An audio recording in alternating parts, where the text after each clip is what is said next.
No, I have it muted. Yeah, I can't hear voices while I'm racing. It kills me. I can't. At least not yet. Like human voices. So stay away from curbs on the exit. Stay away from white lines. Like that. Like I just said, I shouldn't have done that. Down one gear typically than you would normally, or like that's how I think about it, is like normally, you know, it's, if I could take a 2 there, like I'm almost nearly a 1 there now. So you're basically down a whole gear in rain. That's how I think about it. But then you do that flick right there and then throttle through it, throttle through the flick, and that's where your traction's going to come in from. You're in the lead. A little bit of throttle through the flick and you're good. So you get that car pointed in earlier, but it's just like open wheel, right? Like it's just like driving, like you would probably do these same lines in an F4 if you were here in a dry, you know, as well. I did Phillip Island last night. If you want to know what I'm talking about, watch that Phillip Island race that I did in the F4 last night, and you'll see how I start driving it. Like we had like 10 minutes of practice, and I start driving it, and someone, I forget who made the comment, but it was rightly so. I was driving like a GT car.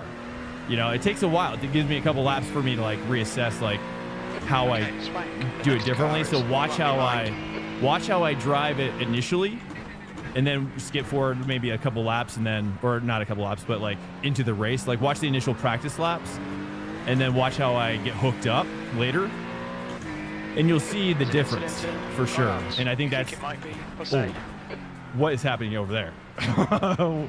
Car on fire in the dirt.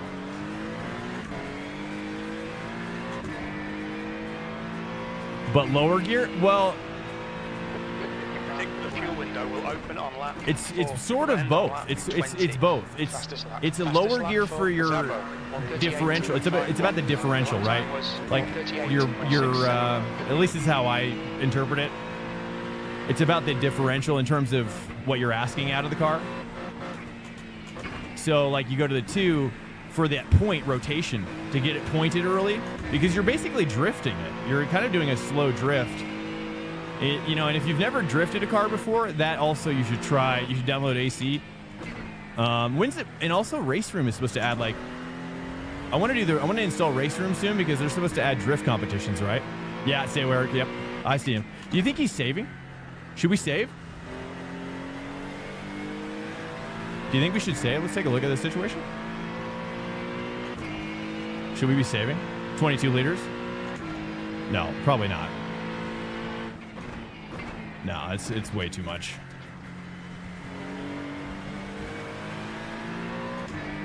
Yeah, but I want to teach you. I want to hopefully, I mean, if I can teach you guys how to do better in the rain, then we can get more rain drivers as well.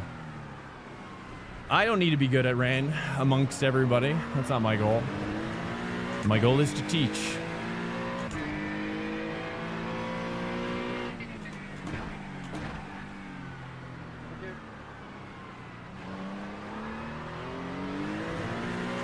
But yeah, it can kind of be a bit of both, right? Like lower gears on entry, taller gears on exit, short shift. Oftentimes it's more of a short shift, which is where the torque is going to be, right? So you don't want to rev out as well.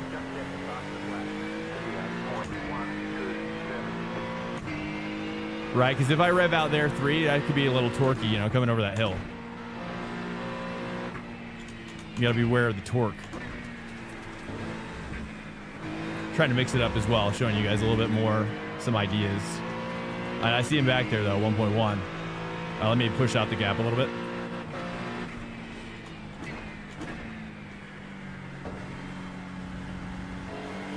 You know, longer trail braking or longer trail throttling as well, as you're kind of in that corner.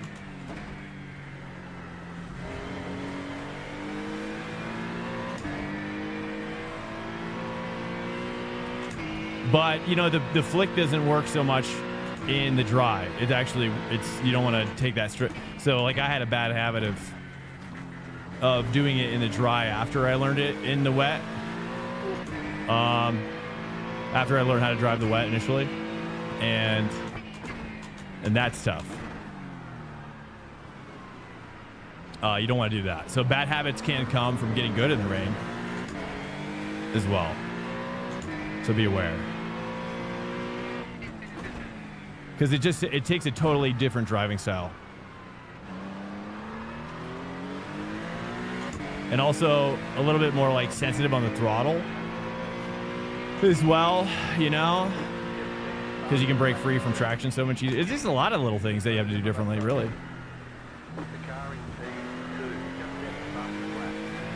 All right, 1.1. Let's push a little bit here.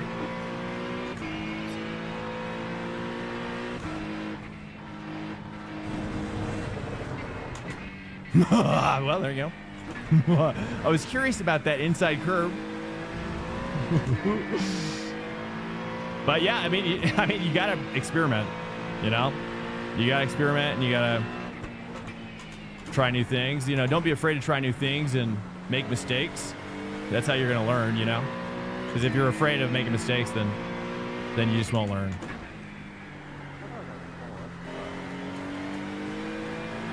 Gap to Zabo behind us now, 1.0 seconds. Race with no line? Just turn off your line, never turn it back on. And then I would recommend starting with guides, starting with track guides, and then what you're gonna do is eventually you're just gonna not do the guides anymore, I think, in my opinion. And then just do telemetry if you want, if that works out for you. This guy's closing in behind.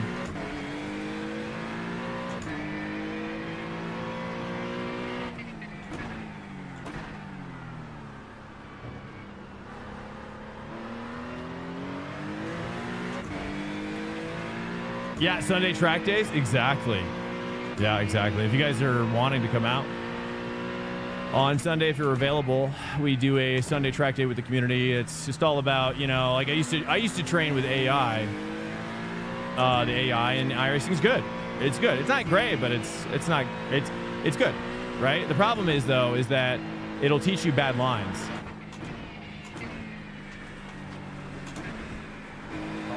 The problem is it'll teach you bad lines. The AI will teach you horrible lines.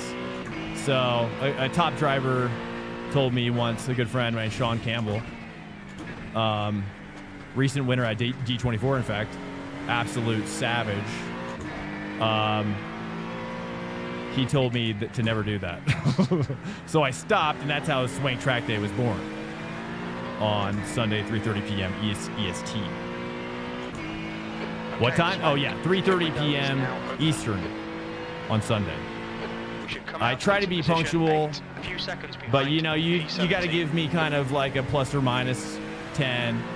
But I'm much more punctual than I am typically on the weekdays.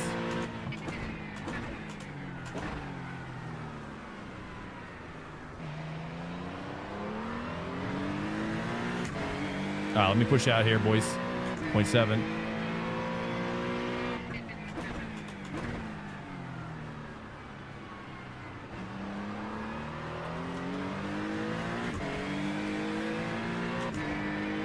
But, you know, you kind of have to be your own ABS and traction control, too. You know, the ABS and traction is in the cars, but in a lot of ways, in order to maintain, like, the best traction, you have to push and pull it over the limit. Which is hard if you have a low force feedback wheel, though.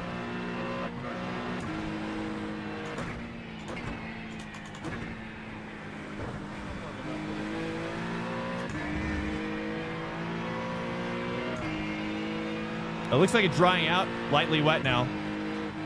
There's an incident in the old hairpin. It looks like Yee. The old hairpin, huh? Okay.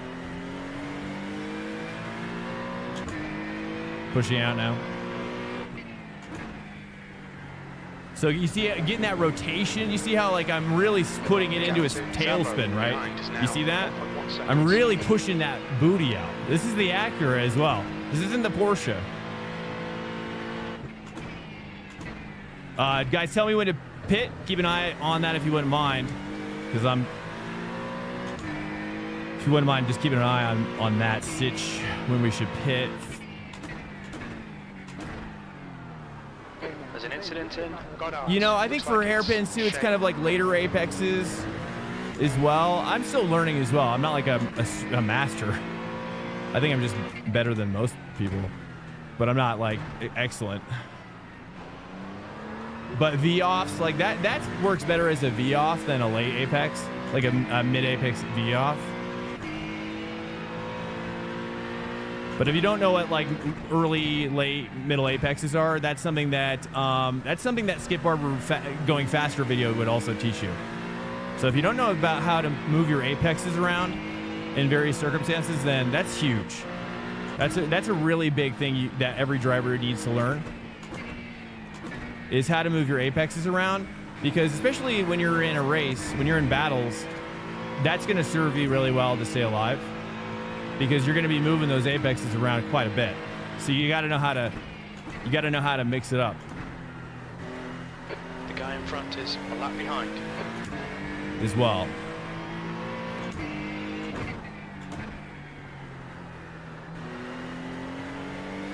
You know, trying to straighten out the exits like that a little bit more, kind of like almost, you know, because it's physics, right? You know, there's only so much traction, and there's only so much rotation, and there's only so much grip, and, you know, it all goes down so much in the rain. And, you know, especially going over curbs like that, like you want it like 50% throttle. You don't want to ask too much, because then the car is going to spin out. Oops, that's a little deep. But, you know, it's probably faster doing that. Let's have my timer on. You know, because it's like you're creating more space for the straight throttle. The straight throttle, the goods. 11 laps to pit. We'll keep an eye on the guy behind. I mean, I guess if he pits early, right? Then we should pit. So, like, right there, you kind of see I'm kind of just entering a rotation, and I just have my throttle. You see how low my throttle is there in that rotation? You see how low it is? Just teasing. Just teasing. 1.7 seconds. There, nice. Now we're getting a little bit more hooked up. Back marker here. So it's fun. It's fun. I love it though. But I also love rally. I also love racing rallies. So when it rains, I just think it's like a rally race almost. But nobody likes rally. So, you know, I use it as a secret rallycross. It's like a secret rallycross race. There's an incident in Melbourne Hairpin. Look at the data. Yeah, you know, I mean, for me, I got to a point where once I learned, and I also would get coaching too. I've gotten coaching here and there as well. Looks like it's Milos. Uh-oh. Is he dead? Milos. Somebody died. I think that was P2.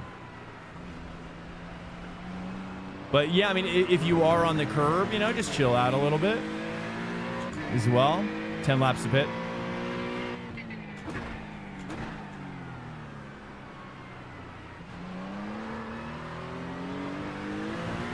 You can kind of see if I could do that better, it would be huge. Like if I could just line up that exit just a little better. Because the goal, I think, is to, like, how fast, like, I'm always trying to figure out how fast can I get the throttle to max with the greatest traction. Like, that's kind of like what I think about. So it's like sometimes you gotta hang it a little deeper to kind of get that push harder earlier as well. Okay, Swank, you've got half your fuel left. I don't know. I'm just trying to think of every possible way to make you guys better at it or more comfortable. But you can kind of see how, like, I'm kind of like on this, especially on a corner like that, I'm kind of like artificially creating more rotation by doing like an early nudge type of deal. Not so much there. Let's don't look at that. Don't assess that one. I don't know. Anyways, that's about all I got. If you had any questions or whatever. Dirt 2 is great. Yeah, Dirt 2 is great. EAWRC, though, is way better. In some key ways. Way better. I'll tell you why. 4 seasons, man. The 4 seasons and elevation weather is crazy. So they have, like, it's just, I think what they've done is pure genius. And I would love to see it in every game. But, like, they have... You know, like, for example, like snow, like you have snow, like fresher powder snow, you have like icier snow, you have, what is happening over here?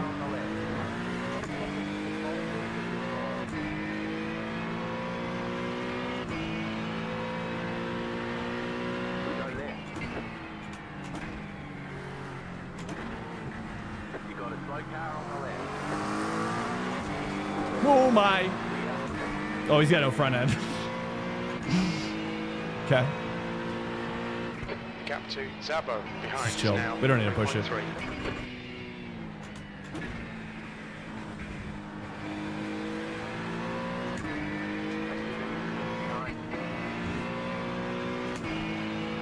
Incident in the old hairpin. Looks like it's Zabo. The old and hairpin Wells. again, huh? It's collecting a lot of victims right now. It's, in my opinion, it's not. I did play it initially. I did play it initially, and I would have agreed then, but now I don't. Now I don't. I believe that where it's at right now, in my opinion. Now, keep in mind, the momentum generally is not as much as it is in RBR, but I'll say this. Okay, I'll say this for all you RBR fans out there. Okay, I have played it. I have played it. Not a ton, but I played it. Okay. So I should check it out. Basically, in my opinion, there are cars that feel almost there are cars that make it feel identical to RBR.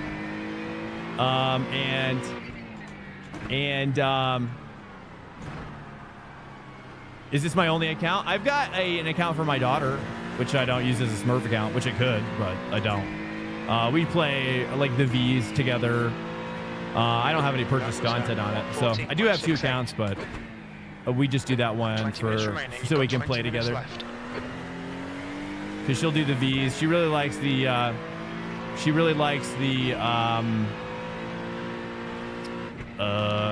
really liking the M2. The M2 is sick too. She was really liking that. Like the MX-5 is not as exciting for her. Like the M2 is so fun. And also a great training tool as well. So she's been enjoying that. I made her a little unicorn livery. You know, a little purple and pink unicorn livery. Okay. So so it can speak to her a little bit. You know what I'm saying? So yeah, but I don't have a Smurf, no. M2 is good, yeah. We just did the Nürburgring with it last night. It's crazy. Crazy hard at Nürburgring. Somehow we survived. There's an incident in Goddard's. It looks like Barkley. 7 laps to pit. It's like 18 liters for the call. I just feel like, and then down here, it's like the deep V-off actually works really better.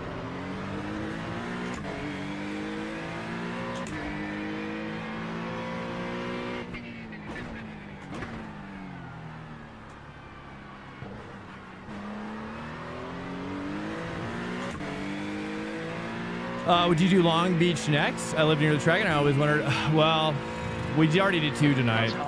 Well, 1.5 or 1.25. Laps of fuel remaining. I screwed up on the second one. That's silly, something silly. Which I'm still beating myself up about, but it's gonna happen, boys, right? As long as sacrificing iRating is one thing, but sacrificing it for a lesson is entirely a different one. Okay, so we got lessons. You pay for those lessons, you know what I'm saying? You pay an iRating for those lessons, boys.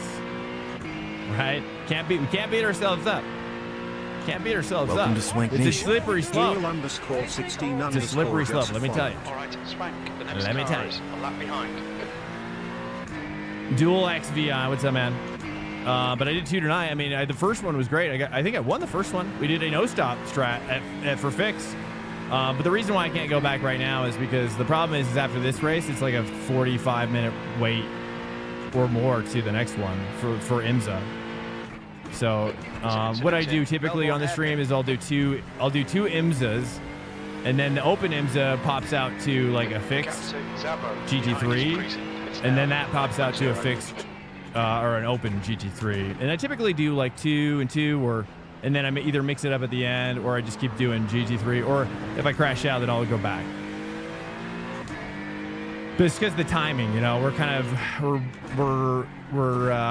the timing of the races have to be such that I'm not making everybody wait a ton for a race. I try to keep it tight. Try to keep the stream tight and entertaining, you know. So, anyways, back to EAWRC. I would say it's great for again. It's like it's don't know if you're going to do esports on it or whatever, but I think it's fun.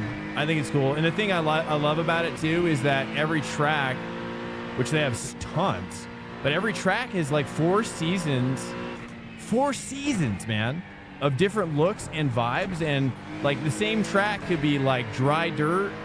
It could be mud in the fall. It could be powdery snow in the winter, you know, and then it could be like, it's just, and then it also can like have ice depending on the elevation and the temperature. It's awesome. And then also the rain, there's rain. So there's going to be active rain as well. And that also contributes to grip level on the tarmac as well. It's awesome. It's freaking incredible. And it's all dynamic. It's all dynamic. Yeah. But I'll say this. I mean, you know, I think there's some cars that are less realistic feeling than others. I think there's some cars that feel exactly like RBR. And then there's some cars that feel a little bit more like maybe they're too light. Like I think the WRC cars are maybe a little too light, maybe because they're faster, and I think they make some concessions. But if you do this like slower cars, it just feels just like RBR. So, anyways, I don't have like I'm not like a EA influencer or anything. I don't really like EA, to be honest. But I bought it on sale. It's worth a sale, you know. It's worth a sale. If you get it on a cheap sale, dude, because like I think they were selling it for like $15 recently. Like get it on a steep sale in the next like the autumn sale or the spring sale, and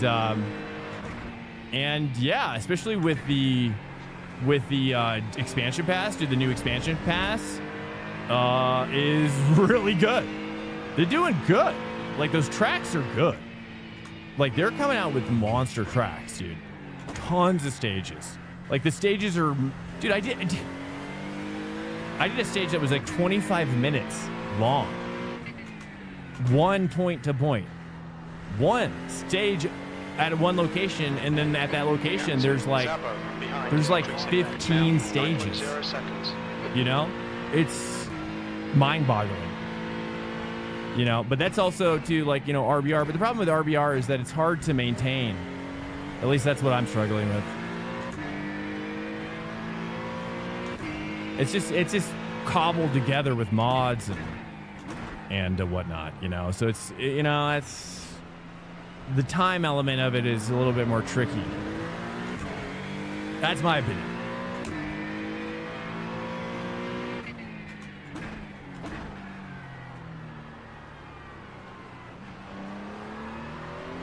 It looks like it's still pretty wet. It says lightly wet. I mean, I'd figure that it would be lower by now. But what do you guys think? Is the dry line? Is there a dry line forming?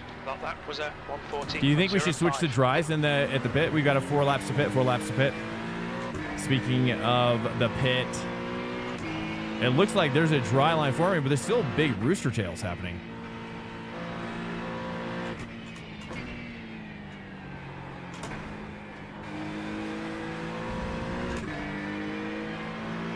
And you certainly need to be a lot more sensitive on the throttle, because keep in mind you're going to understeer. Whoops, you're going to understeer a lot more quickly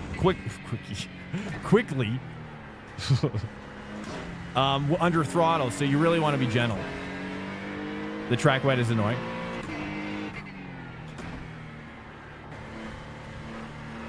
How so, Kurt? Welcome in, by the way. What's up, man? Ox and Waffle, when your mind gets all wrapped up like in a bottle.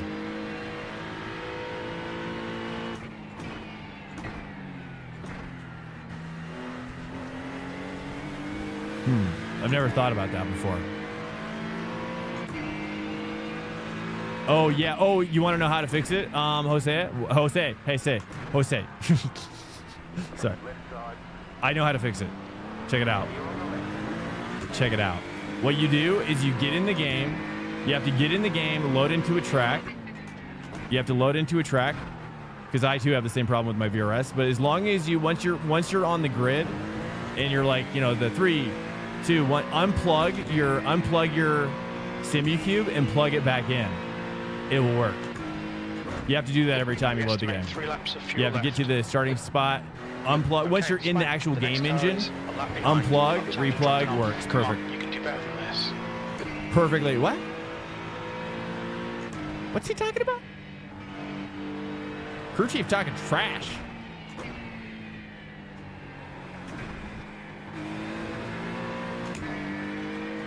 And the back to pack just gets really messy. Oh yeah, the rain racing in the back. Oh, that's something I haven't really experienced too much. I'd imagine it's probably absolute chaos. Actually, I may have done it a few times at I think Nürburgring GP. And yeah, it sucks, man. There's so much plumage. It's a lot easier to start toward the front, for sure, in rain. Way too late. Will Ferrell stuff?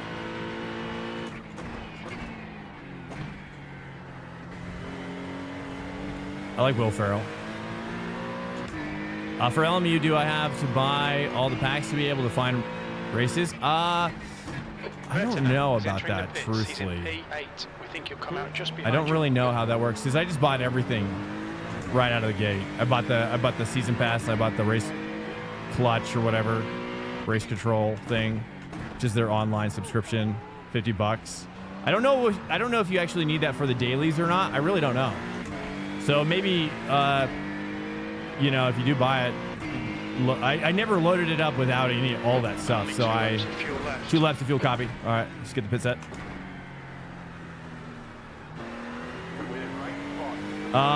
Comments on the wet. Should we say? I think we stay wet. You think it might be Irvin? Do we stay wet? Do we stay wet? The gap behind is now 8.4. That's the part that I don't really fully know how to gauge yet. Welcome to Swank Nation. I think it's the biggest just confusion point at the moment for many people. Is what? Stay wet? Okay.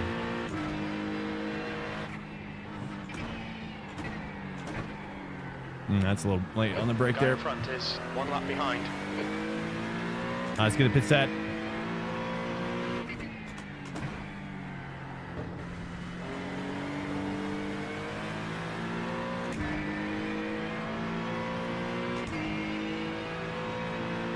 Incident Melbourne hairpin. Looks like a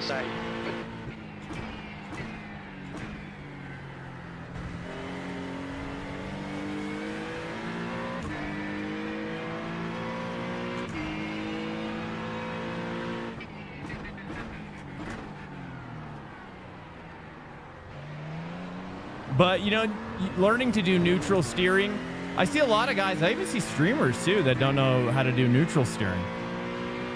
Neutral steering input is probably one of the most important lessons you'll learn as a driver, and you really you got to commit to that as well. You got to commit to learn neutral steering along with trail braking and trail throttling, and pedal crossover is critical. We think you'll be out of fuel next lap. For rain. Zabo behind is pitting. Zabo behind is pitting. 1 lap to pit. We have to box this lap. Box, box, box. All right, focusing on the box, boys. And then we'll return. Focus on the box.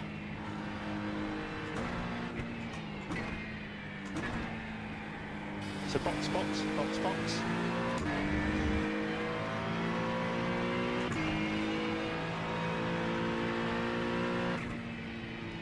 Also, watch Senna race in the rain.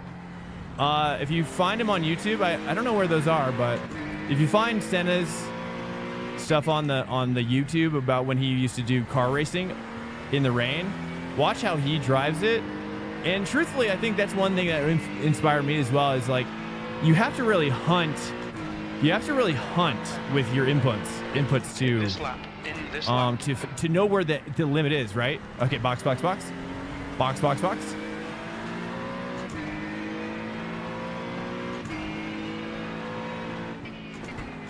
Don't forget to pit for more fuel. Left side. Clear.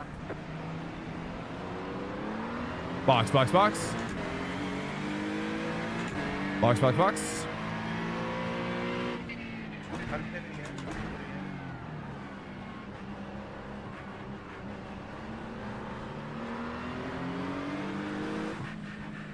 Just in case somebody brakes early. Look out for the pit speed limit. Pit lane speed limit is 60 kilometers per hour. 4, 3, Professional 2, pit. 1. Box now.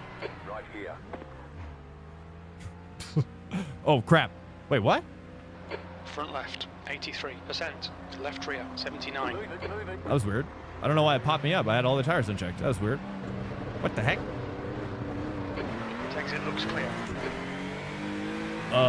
Okay. I must have missed one, maybe.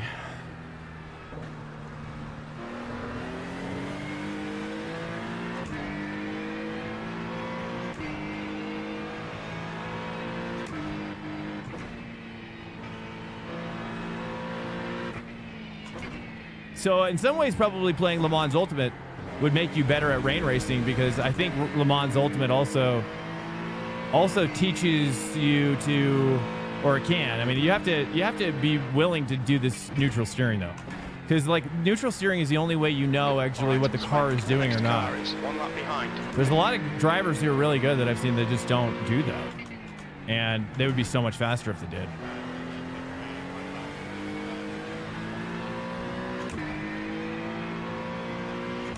What's up, Ghost in the Machine? Welcome back. Chop Eggs. How active is the multiplayer? It's active, yeah. It's more active when a streamer's in there, but especially more recently, Pablo, right? Pablo just got it hooked up. Surin just got it hooked up.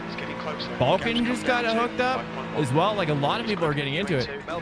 And that's great because honestly, for the people, for the people who do prototype, I hear it's way better too. I don't do prototype at all.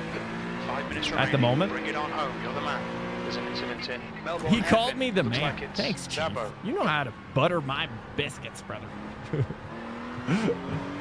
You know how to butter my biscuits. So good. 4.5. He's closing in, car behind. 5 laps remaining.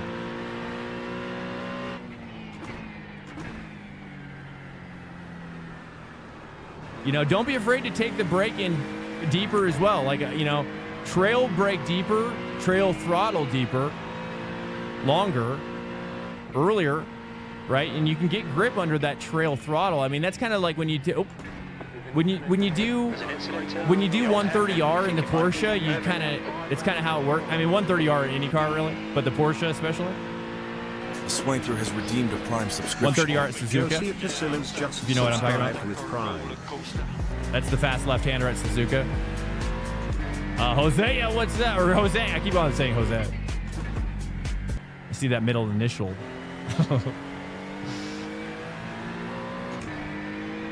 What's up, Jose? Thanks so much for the Prime, man. Appreciate it. Firm handshakes.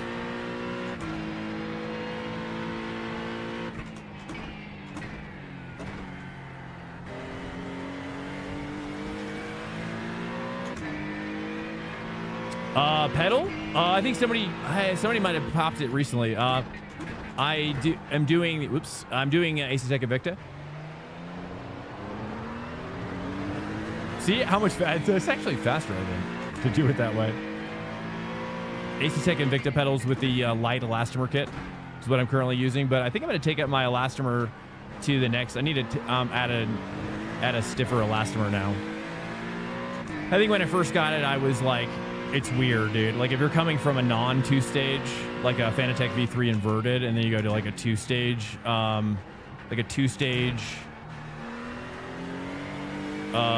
with a hydraulic second stage is crazy.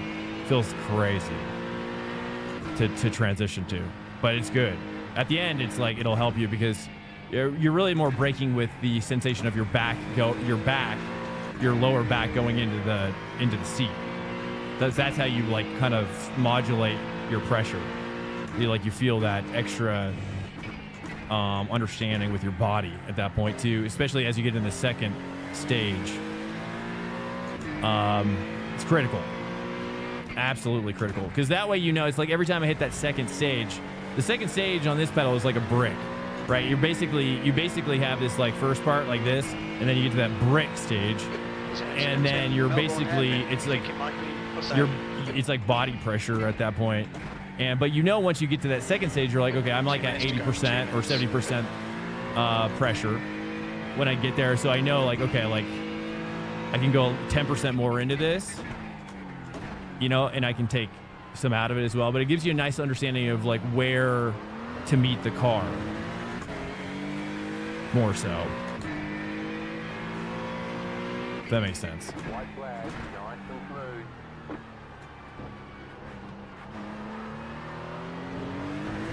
Especially with racecraft, you know, having more understanding of Come on, Swank. of exactly how to Keep it position together. your car We'll with win your brake this. is really important.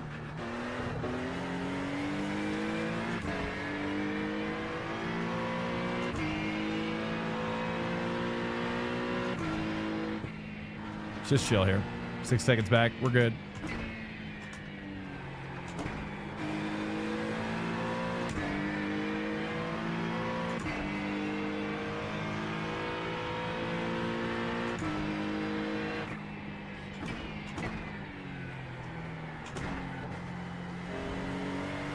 Well, hopefully you find your rain skill out there, guys. I pretty much laid it all out on the table. That's all my tricks, all my tips and tricks, pretty much. You know, but it's, you know, these things are compounded with the fact that if you have lower gear, lower end gear, or a weaker wheel, you know, I mean, when I race rain, I turn up my force feedback quite a bit. Like normally I race in this car, I normally race around like 10 newton meters, I'd say. But in the rain, I jack it up to probably like 13 newton meters, or maybe 13 and a half kind of thing. So significant, like if I couldn't turn it up, it would be, I think iRacing, I don't know what's going on with iRacing's force feedback, or why some cars have more force feedback production at a lower force feedback level, you know? Swank, great win. You deserved that today. I don't know if I deserve it, but we got it. I would say deserving is not part of the Welcome to Swank Nation. Chubbs Not part of it. 845 just followed. Welcome in here, guys. GG. Yep. So, you know, right now my biggest problem is that it's like at nighttime, there's just, you know, it's just been dead, you know, recently. You know, do you guys want me to do LMU? I could open up here. Let's take a look at LMU. Would you guys Welcome be to down for Swank that? Nation. Justly_90 just followed. Let's just take a look here. There's this BMW at Nordzy's, but I already did that. I don't know if I want to do it again, honestly. It wasn't really that fun, to be honest. It was kind of like annoying. Just being honest. Let's take a look at the situation here. Justly90, what's up, man? Thanks so much. I'm gonna load up LMU just to take a peek at the timing. Okay, let's just take a peek at the timing. I'm not gonna switch over yet. Let's just take a peek. I wish that didn't have to happen. That's one thing I wish that Motorsport could do as well, is go with a launcher style. Like this feels so outdated. You know, launching a game executable like this, like I don't like it, especially for a sim game. There's some things that really annoy me about the game, like more, but on the UI element, you know. And I think it's probably just a cultural, you know, British versus American, let's say. You know what I'm saying? Starts tomorrow. Wait, what? This oh yeah, you know, they're not happening anytime soon. It's 30 minutes out. Yeah, I don't know. Let's take a peek over here as well. Let's do. Should we just do it? Send it. I don't know if I even feel like doing this one.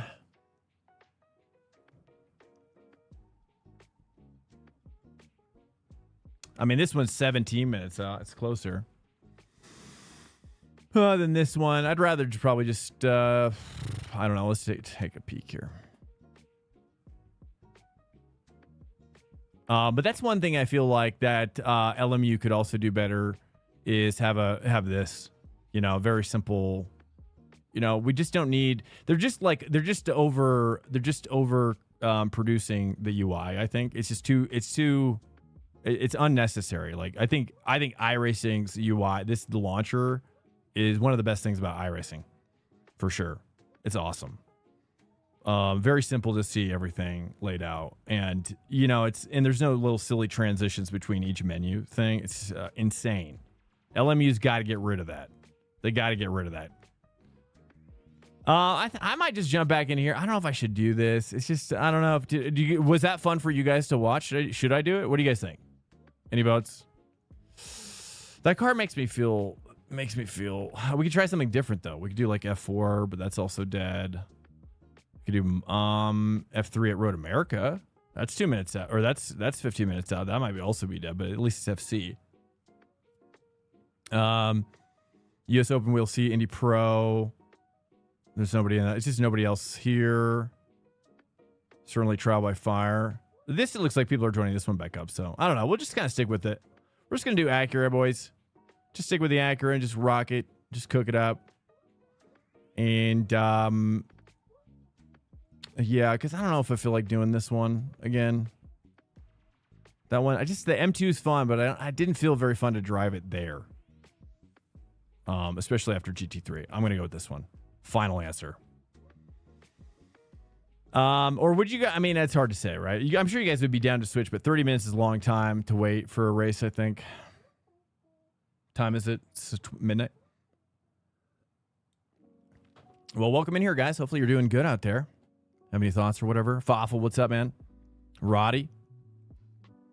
Have I started following you yet? No, I haven't. I'll follow you though. Go, I'll do it. Fawful was the first wet. Was that the first? Yeah, it was. That was my first one. I don't think it was the first one, but it was my first one. I just turned on 360 hertz the other day. And wait, Jose, what do you mean? What do you mean with what? What did you have to do to turn that on? What are you talking about? It's possible that I need to turn mine on too. I don't know. Guys, welcome in. Welcome in. It's kind of been an up and down kind of a night. A little bit. So I'm just kind of like, managing expectations with myself. I was the spun car you passed, G4. Oh, I saw that. That was, you just broke a little too late, it looks like, or what? Which there was a Ferrari, I think. Yeah, you got to brake a lot earlier in the rain, that's for sure. It's only available. What? Are you kidding me? Why is it so bright? I need to have like some sunglasses that I can put on my character. Like they have those earplugs. Like, give me some sunglasses. Give me a neutral density filter. As far as you know. Oh, you clipped the curb? Ah, I see. Ah, Fawful. That's okay. You just got to build up that repertoire of knowledge, so you know next time. I got to turn my force feedback down. That's what I did today at Long Beach. My second race, I really screwed it up, and I felt like a fool, an absolute fool. But it's just, you can't beat yourself up. Can't beat yourself up. You just gotta say, okay, like what happened. What happened? Because beating yourself up is never going to really fix anything. You know what I mean?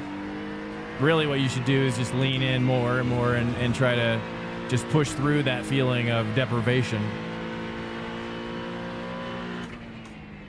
If you get depraved. If you're kind of a depraved individual. Like myself, perhaps, sometimes. At least in my head. You know what I mean? Ooh, that feels good. The harder tracks? Yeah, this is a harder track. For sure. This is a tough track in general. Like this corner here, dude? 2? Ooh, taking second.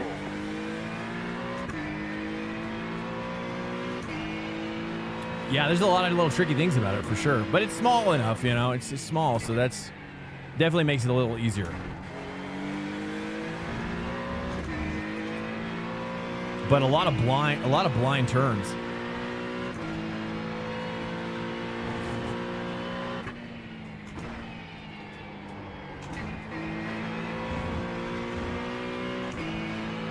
Nice, dude. You're 2/10 off the pace in sector 1.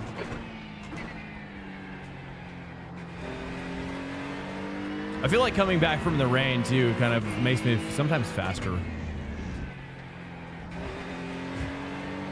It's like taking the weight off. Like if you play baseball, you know what I'm talking about. It's just like where you put the weight on the practice bat.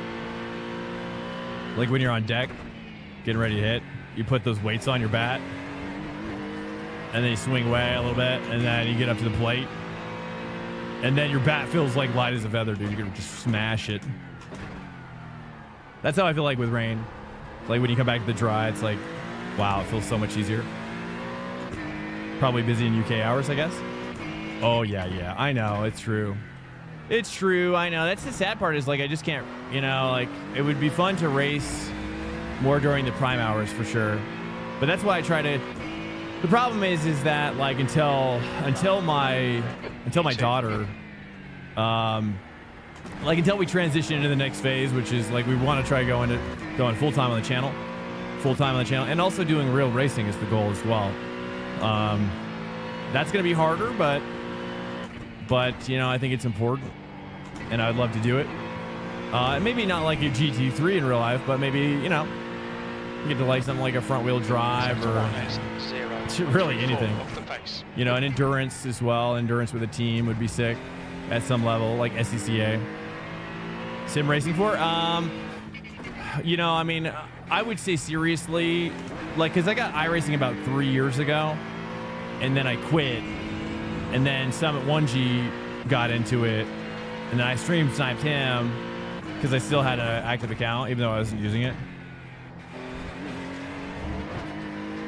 And then racing with him, like sniping him, is what made me realize what I was missing, which was streaming.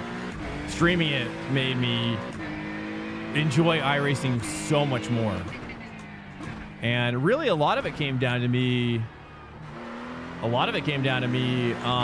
being accountable. Like, for example, I hate to say it like this, but I'll just be honest, you know. You know, when you're off stream, which I don't really race off stream at all, except if it's LMU. I'll do LMU off stream. That's typically what I do off stream, or WRC if I want to do like more of like a hike style, where if I want to just chill and like kind of, chill and kind of just like have a nice drive, right? Like it's rare when I do WRC and I'm gonna like push for P1, you know. It's more just for like meditation and being by myself and thinking.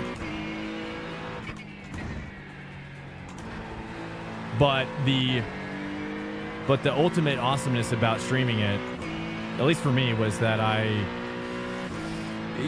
my people coming in would, you know, it's like they're holding me accountable to the culture I want to build, you know. And I think that when I wasn't streaming it, I wasn't aware of how much I was sacrificing the culture that I wanted to build as a driver. Which, and by culture I mean ethics, morals, standards, if you will, as it relates to diving, or you know, everything, right? When you start to stream it, you start to really understand, like, from other people's perspectives, like, hey, like, that's not cool, and you have to reconcile that reality of like, okay, that's not cool. I gotta apologize, and I gotta understand like how I can do better, you know, or it's like, or you kind of become a Sith Lord, you know what I mean? It's like Sith versus Jedi. You know, you get those chlorians or whatever, dude. You know? So, you know, streaming it is like, cause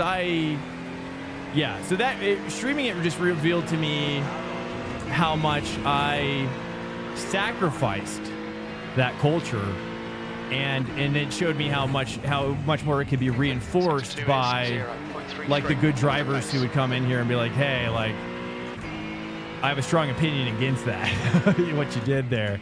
You know, and so, because in my opinion, it's not really about like being perfect. You know, and I love Summit 1G. I absolutely respect that guy so much. I've been watching Summit forever. He's such a respectful man. He's such a respectful guy.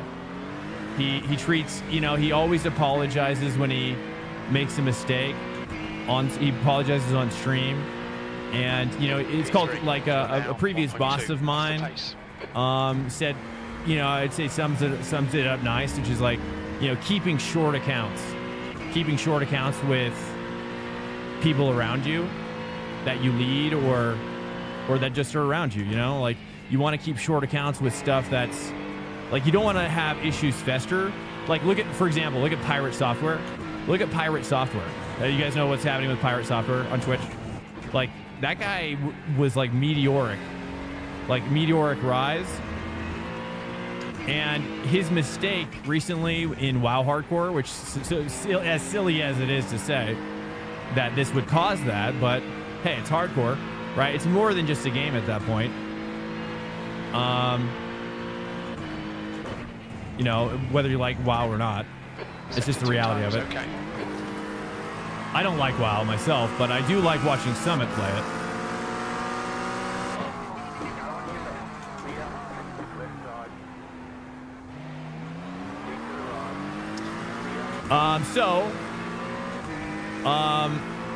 So racing with Summit kind of really exposed that to me. And then he stopped racing. And then I've been sad ever since. I've been sad ever since. Do you see the overlays? That's why I use RaceLab, actually. Hellfest, welcome in. That's why I use RaceLab. I really like, I don't know, there's not a lot of overlays, at least that, you know, that I do it as eloquently as they do. But I have a streaming PC as well. So it's pretty rad. One of my favorite features about RaceLab is that they have the browser, OBS browser stuff. And so as long as your IP is connected from computer to computer, then basically it sends all that data. So the overlays you guys see, they're not even on my screen. My screen's pretty clear. The only overlays on my center screen. Oops, the only overlays on my center screen are this one here and these ones down here. That's it. Everything else is on my left and right screen. I like to have a clarity. Yeah, no problem, man. I love teaching you guys. Nation. I mean, honestly, for me, I mean, this channel is nothing more than me showing you what Summit showed me, truthfully, which is that I'm just carrying the torch until he comes back, right? Until Gandalf the Gray comes back as Gandalf the White, right? Like we gotta deal with ourselves, right? Until Gandalf comes back. That's what it felt like in the movie, at least. You're currently 1.5 seconds. Gotta deal with our own humanity now. Sector 3 is 0.5 off the pace. So yeah, Summit showed me that, and I just love Summit. I really do. I respect that guy so much for how he handles himself, and you know. But I also love the fact that Summit pushes so hard. You know, like he just doesn't give up. He doesn't give up, no matter how frustrated he gets, no matter how many mistakes he gets. He never gives up. He always, and he'll lean in even harder. And so he's inspired me greatly. Initially, but then you know, obviously other streamers inspire me as well in iRacing. But that's like the high level story. What you driving? I'm driving an Acura, I think. Yeah, I think something like that.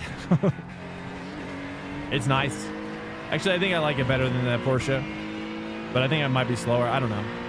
I'm not really pushing at the moment. I got to get to 27s, I think. Or 26s.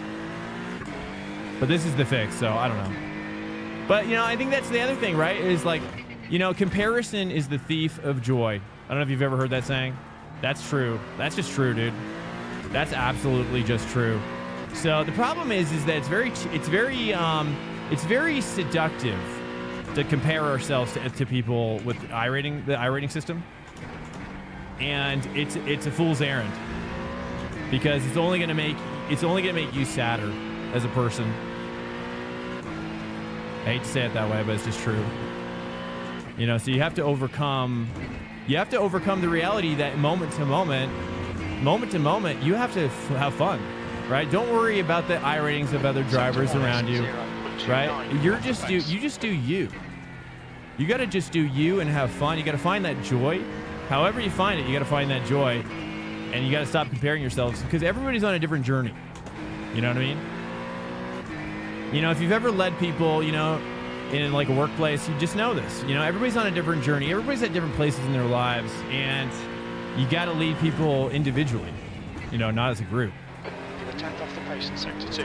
You know, if you want to like pull the gold out of people, you gotta meet them where they're at. And in some ways, you have to do it with yourself too first.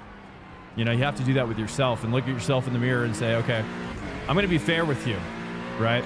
I'm not gonna beat you up anymore about stuff, because if you can't do that, then you won't be able to lead other people. Whoops, I tried 2 there. 2 is not a good idea. What's up, Noble Loves, by the way? Welcome in. Hopefully that works for you guys. I don't mean to be like, you know, talking ad nauseum here, but you know, I just wanted to, like, it's second down in sector 3. You know, I crashed out. I crashed out earlier tonight as well, so I've been dealing with some inner demons as well. So, you know, I think that's important as well to show, because I think it's almost, in some ways, in a lot of ways, especially if you're a rookie, like, I mean, if you're a rookie, man, you're living in it. You're living in that state of mind, because, like, those drivers are wild. Wild. They're wild cowboys down there, you know what I mean? Which is fine, but it's emotional. It can be an emotional roller coaster. And that's why I quit. That's why I actually quit originally. But then I saw Summit. Do what I'm doing. I'm showing you guys the same thing. Is that you just have to just keep, like, don't drone on, right? Like, if Summit showed me one thing, is don't just drone on. Don't just do practice after practice lap. Don't just, you know what I mean? You gotta be actively reverse engineering at all times. You know what I mean? You got to be actively, like, looking at every little, you know, just, and also externally process as well. I think that's helped me a lot. Is like, okay, is this a 2? Is it, you know, because the problem is, I'll say this. Last little point is that I did a high level esport tournament in the Hyundai Cup. It was the Hyundai Elantra N TCR Cup. I made it to the finals. I was P11 out of the entire USA in this competition. Almost made it to Korea by 6 places. 6 places more, and I would have gone to South Korea for the final tournament against Max Beneke. So what's my point? My point is that I didn't stream a lot of, like, what I was doing to prep. I only streamed just the races, you know? And so I spent a lot of time by myself prepping for that. But I still would kind of pretend to be streaming.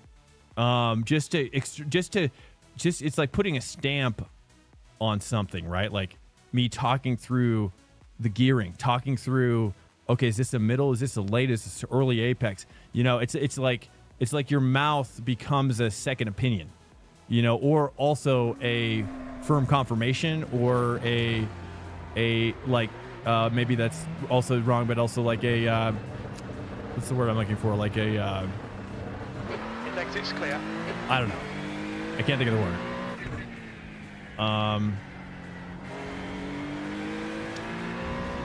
Just a healthy guide, you know, as well.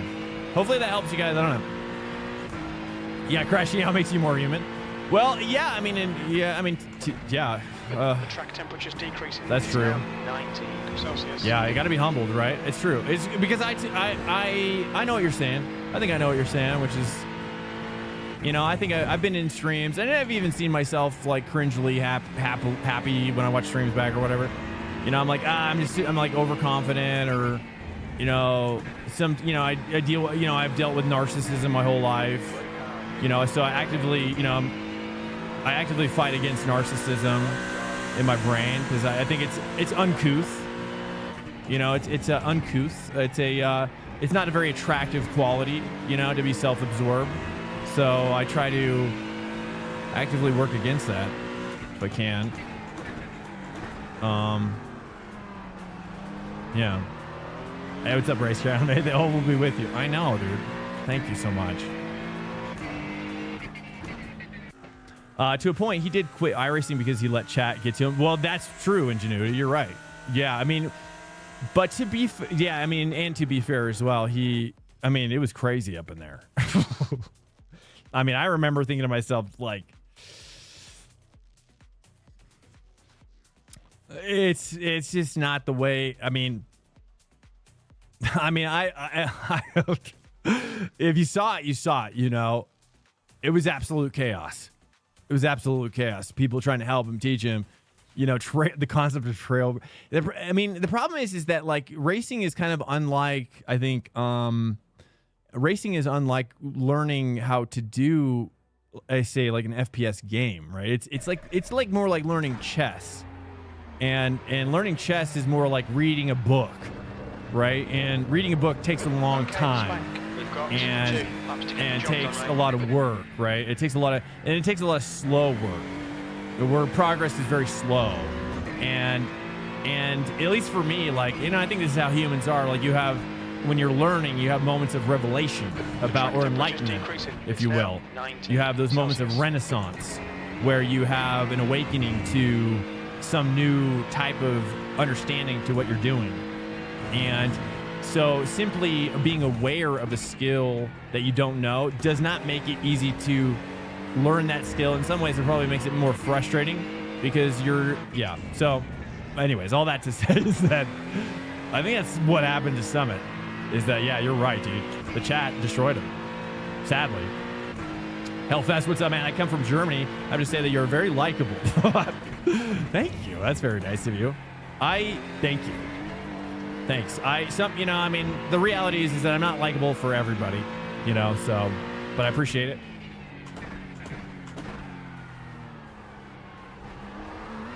You know, and that's okay, though. That's all right. You know what I mean? And that keeps me humble, right? Green, green, green.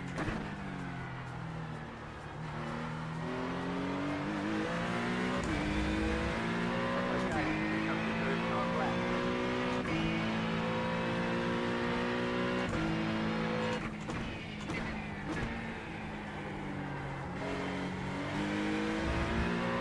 I'm gonna move my bias back real quick. Wonder if it's cold tires. We'll see. We'll see. Stand by, chat.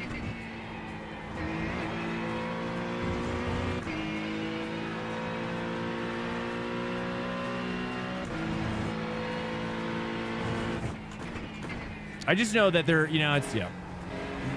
Hold up. Let me actually get a good quality in tonight.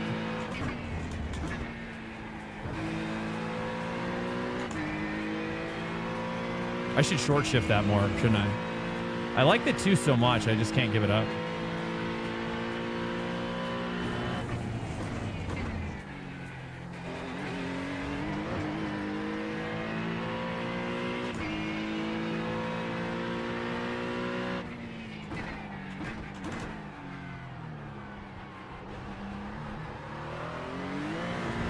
I should have been, okay. I'm toying with something there, boys. I'm toying with something there.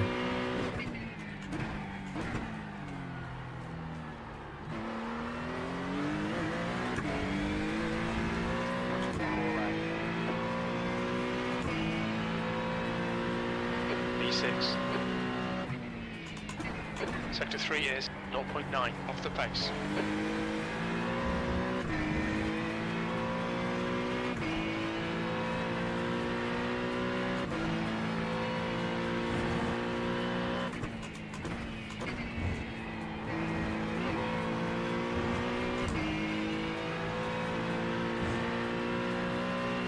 Sector 1 is 0.45 off the pace.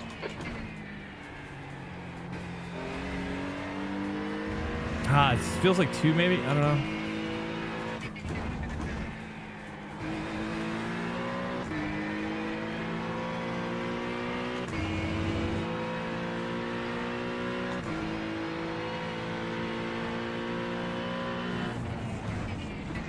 Sector 2 is 0.33 off the pace.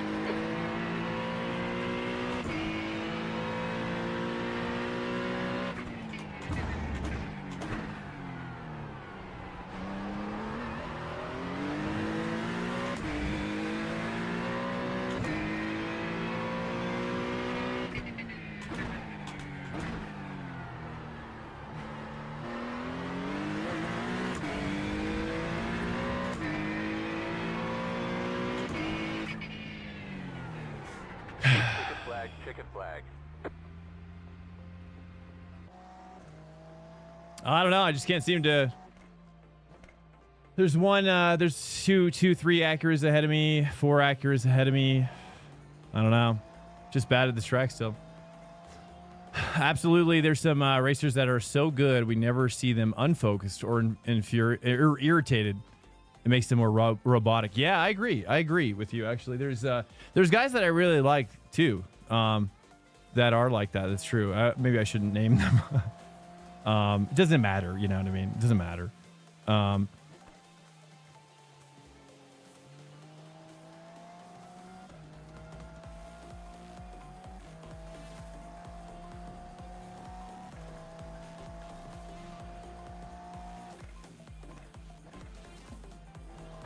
That's the end of the session, P10.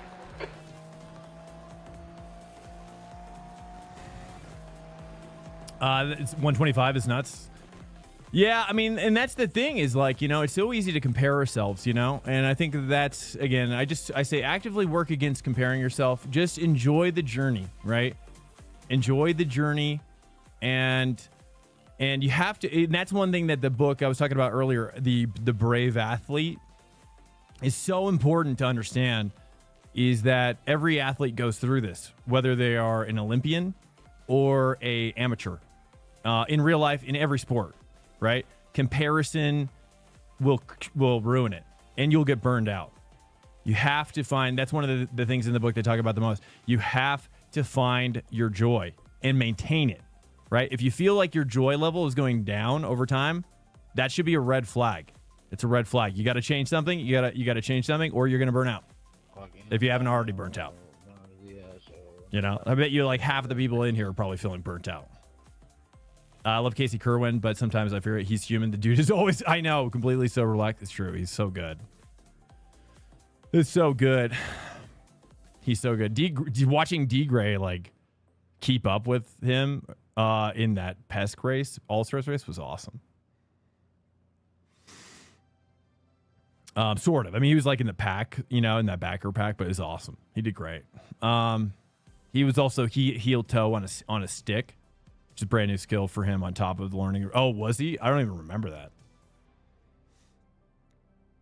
I didn't even know that. That's crazy. Yeah, because at that time too, right? Ingenuity, he was like, because you had to pop the clutch, right? With the stick, didn't you? Like, because that the whole like paddle shifter with the MX-5 thing was after, I'm pretty sure. You did? Oh yeah. Okay, yeah. So that's crazy, right? So yeah, you're right. He had to heel toe. I didn't even think about that. And then not to mention the MX-5, you know, it's a fun car, but it's also like really temperamental with the gearing, right? There's just not a lot of gears in it, so it's like you really got to like, you can't downshift until the car is ready, even though it will take the gear, you know? Welcome to Swank Nation. That's hard about that car, especially with newbies. But that's why I think maybe the M2 is slightly better. I don't know. What's up, 4Kiff? Welcome in, man. Again, thanks so much. Found out I'm done just to set up my rig after 4 years, and I have a Fanatec V3 pedals. And I've been racing with load cell off in iRacing. That's great. Hey, you just upgrade your pedals. 10. That's great. No, you shouldn't be embarrassed. I mean, it's embarrassing, but we've all gone through stuff like that, dude. I wish I had a story off the top of my head right now, but I feel like I've done something. But that's just, you know, part of it, right? Like, it's part of the journey as well. It's like learning your kit. You know, learning your kit deeply is important. And now you'll know. You know, now you know, even if you upgrade gear. Nice and neat. Stay out of trouble. Green. So, but it's funny. That is actually funny. Do you feel a big difference with those? I have those pedals as well as my backups. V3s are my backups right now.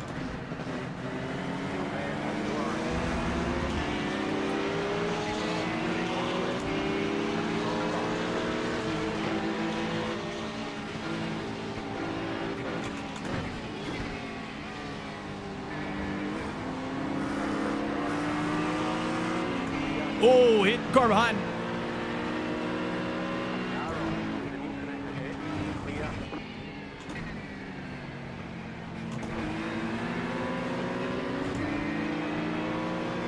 There's an incident in McLean's. Looks like it's Hodges.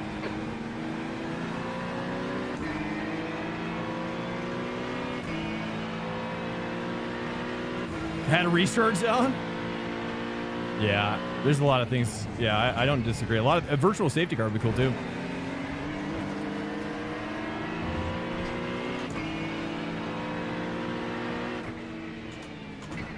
But yeah, there's a lot of things still missing. I thought he was gonna run wide there.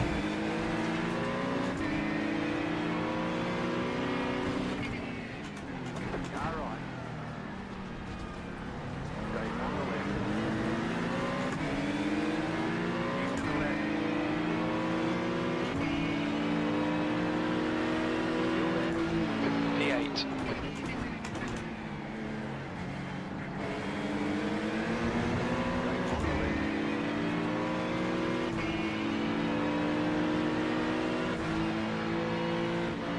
Oh, look who it is. A fellow swanker. Forkiflog just subscribed. I tried to do over-under, but not enough grip there. Hey, what's up, Forkif? Oh, thanks so much for the tier 1, man. Coming in hot. Nice, thank you so much for the support as well, man. Welcome in. Hello, hello, thank you, hello.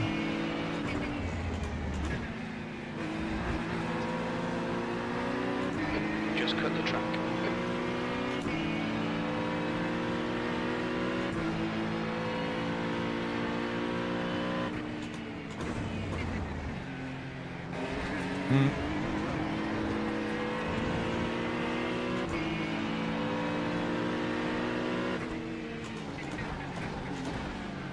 Left side. Still there, hold your line. You're on the left. Car right. Still there, hold your line. You're on the right. Ah, sweet. P7.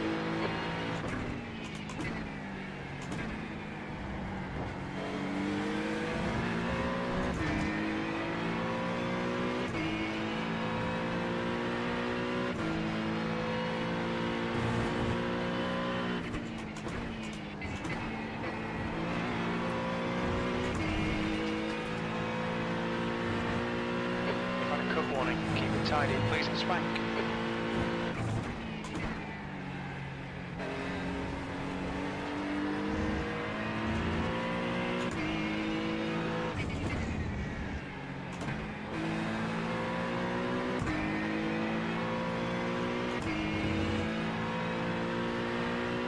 It is now it's fast? I don't know if it is. Is it?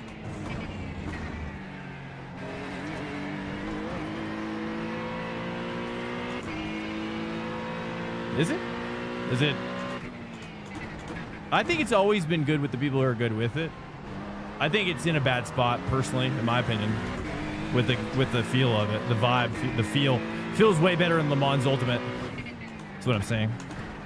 So once you feel that, you're like, you kind of know, like, wow, it could be a lot better.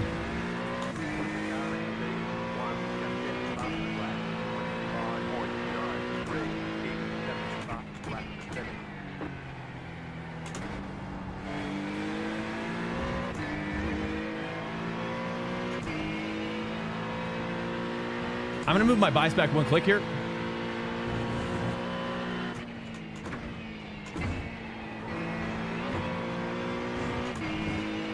Gotta find some time. 1.9. He's pulling on me about maybe just barely. Rotation's better there. I don't know if I should drop to 2 there. Should try to hold 3 here if I can.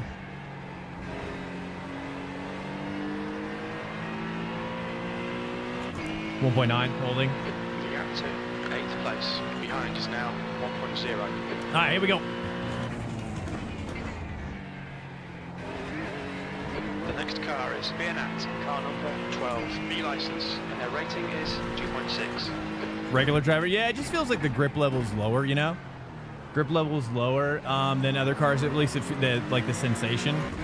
Le Mans Ultimate has a really, especially, it's really interesting in that game. So I definitely have a bias toward what it could feel like. Same with the Chevy as well, actually. The Chevy, oh, nice, 1.8. Actually getting back now. Nice, here we go. Bias change was good.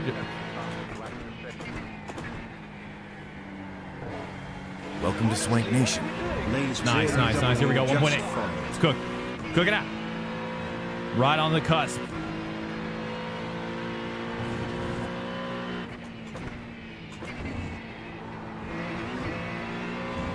Gonna take the X. Pushing. 3 X's, we're fine. Cut the track. Keep it nice and tidy.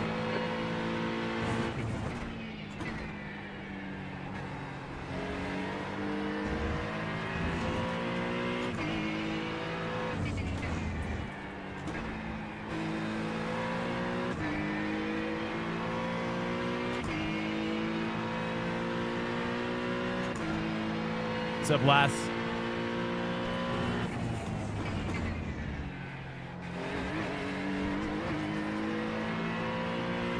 I gotta take 3 at the top of the hill.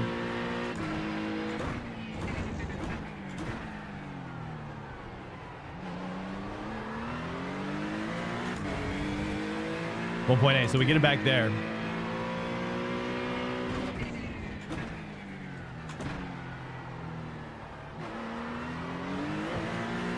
I feel slow. I don't know.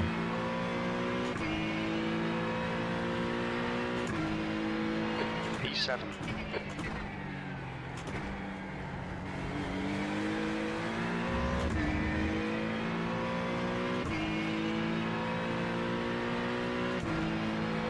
The gap in front is now 1.9 seconds.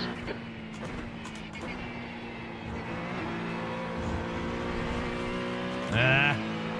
4 X's. All right, Swank. Let's take 3 at the top. Take 3 at the top. Relax it.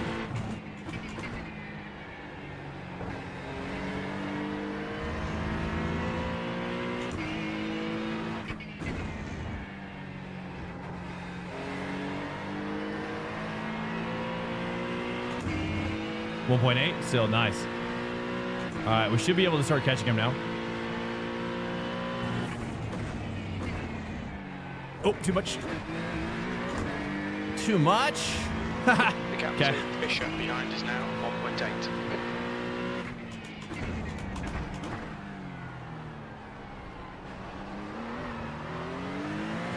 All right, settle, boys, settle. I got this.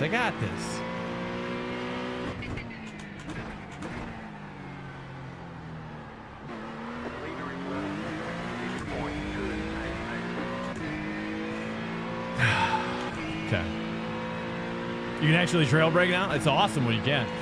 When you feel that connection. I mean, honestly, a lot of trail braking comes with the understanding of as you just start to feel that grip load up awesomely when you get decent at it.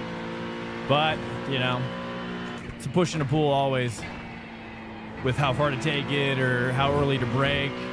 But it's the beginning of understanding of especially how if you switch between a lot of different cars, it'll help you start at least feeling more confident, you know. Oh, that was a 2. I shouldn't have done that. Okay, here we go. 3.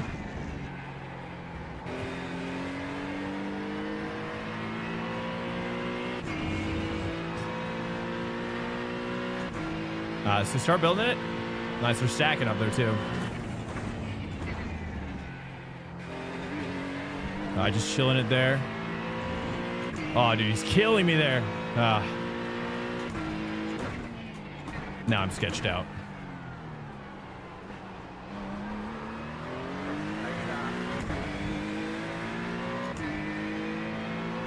I get him 2/10 there every time, though.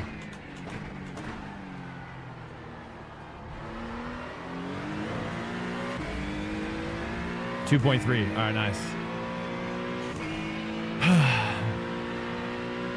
Well, welcome in here, guys. We stream Monday through Thursday on this channel. GT3, Ranked Racing, IMSA, and Sprint. Oh, so that was almost good. Tried a little bit more curb there.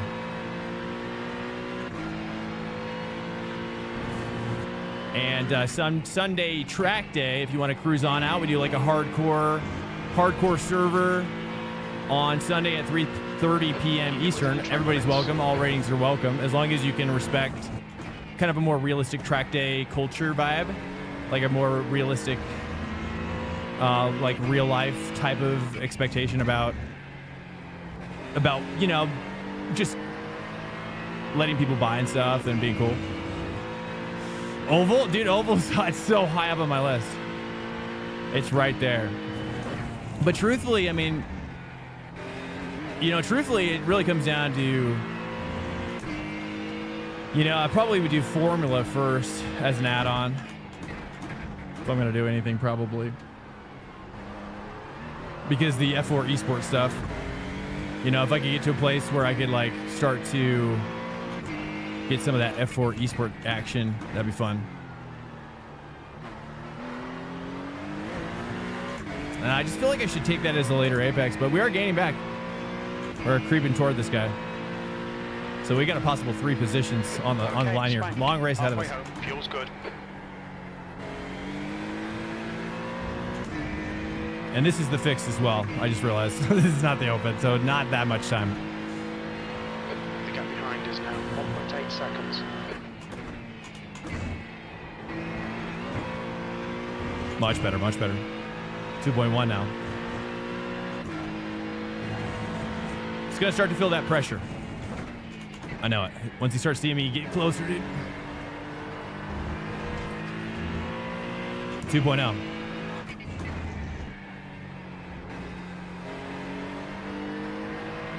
It's just so crazy how much it hooks up there in the middle of that turn. It's nuts.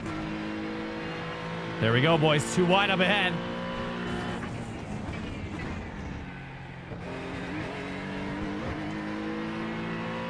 .9 car ahead. There we go. We're stacking. We're stacking.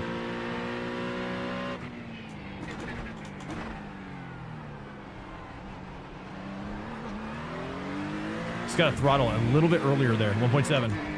What's up, Race Lab? Welcome in, brother.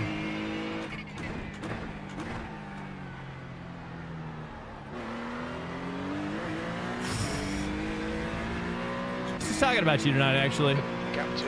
One of my favorite features about Race Lab is that, especially if you have a 2PC stream, that browser overlay capability, like all the overlays on the top of that screen, on the broadcast screen, like it's all clear on my screen. I love keeping my main screen clear, and then I put all my overlays, I put basically all the overlays you guys see at the top. Those are on my side screens. Out of the way. That's a little much. Okay, just calm down. 1.9. Just relax.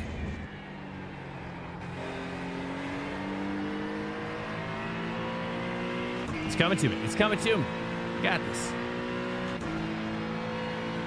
Thank you so much, Race Lab. I appreciate it, man.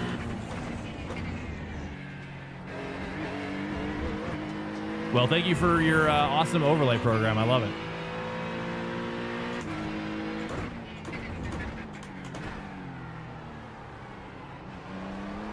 Are you is that Isfan? Is that Isfan behind that name? Is that you, Isfan? I don't even. Stand by. Like Zabo. I don't know if I'm screwing up how to pronounce your name. My apologies. 1.9.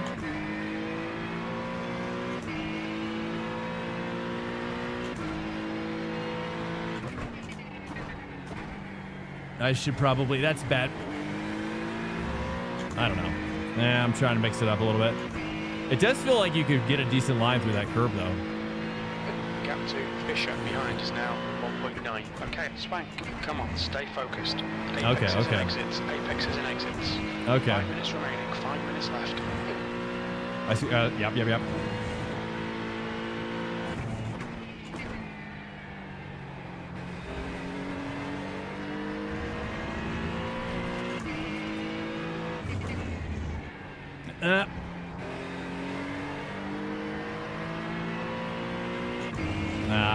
I don't know. They're stacking, but now he's in the draft.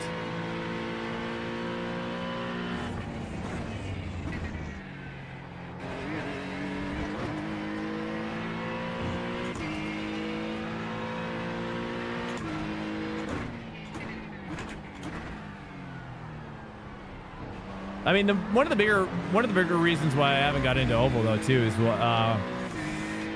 I just really think that I think that they should make some of those smaller oval tracks or whatever, like in a bundle. There's just so many oval tracks, and I really don't want to just, I don't know. It's just a lot of money, you know. But I'd have to buy all the tracks. I have bought maybe like one or two. Slamming that. 2.1. All right, let's push here. Let's push.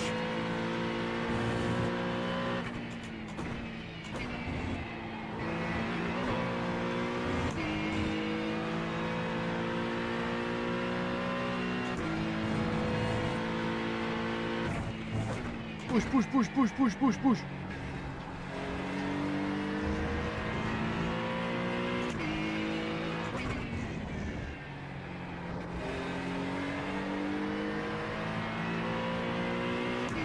2.1. Sonoma, Glenn. Yeah, I got those. Those are awesome. That's screwed that up. Trying to make the 3 work there, but I'm just not consistent. I gotta try 2 maybe. I don't know.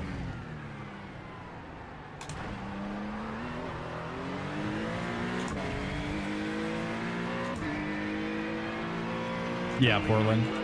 Yeah, I mean, for me though, I mean, my next phase is probably buying just literally every other content. I just want to buy everything now. You know, just basically to get that 50% discount or whatever now. That's probably what I would do.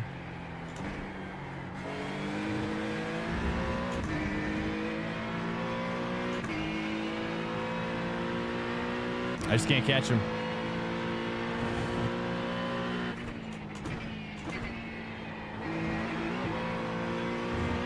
Just 2 minutes left, 2 minutes to go. Hand.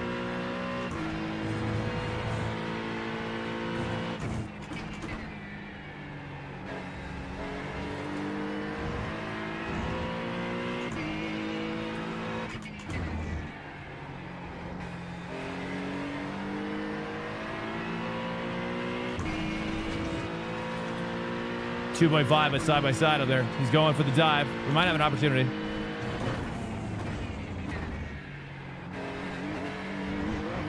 Much better, much better. 2.1 now. Just be a little ninja back here. No one sees me. I'm not here. Oh, so close. That was the closest I've been there. 1.9. Oh, white flag.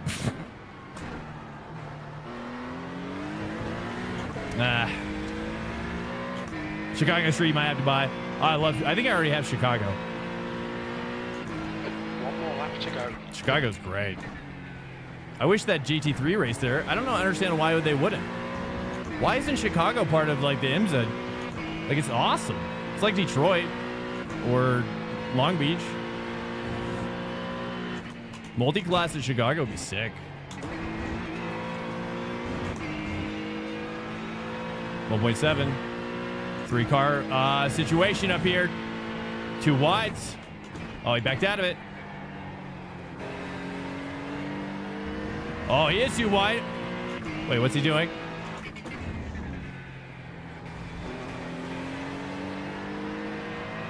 Oh, it's a back marker.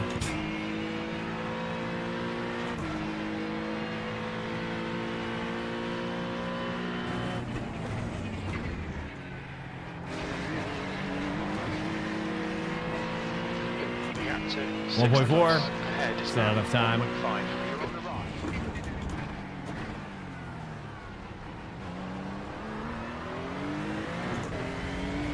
Well, at least I feel better about it. I mean, maybe I try Lambo next or something. I don't know. It seems like it's pretty awesome.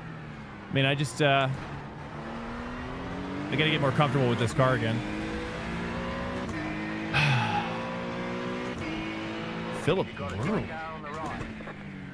I knew a Philip. I knew a Philip Worley. Okay, that's the finish. Well done, That's mate. weird. Wonder if he's the one I know. Did really well. Well, there you go, man. Oh, man. What a night. What a night so far.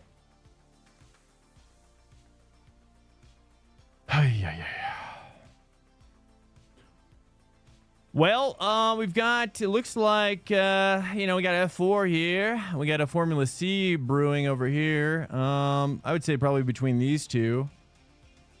Road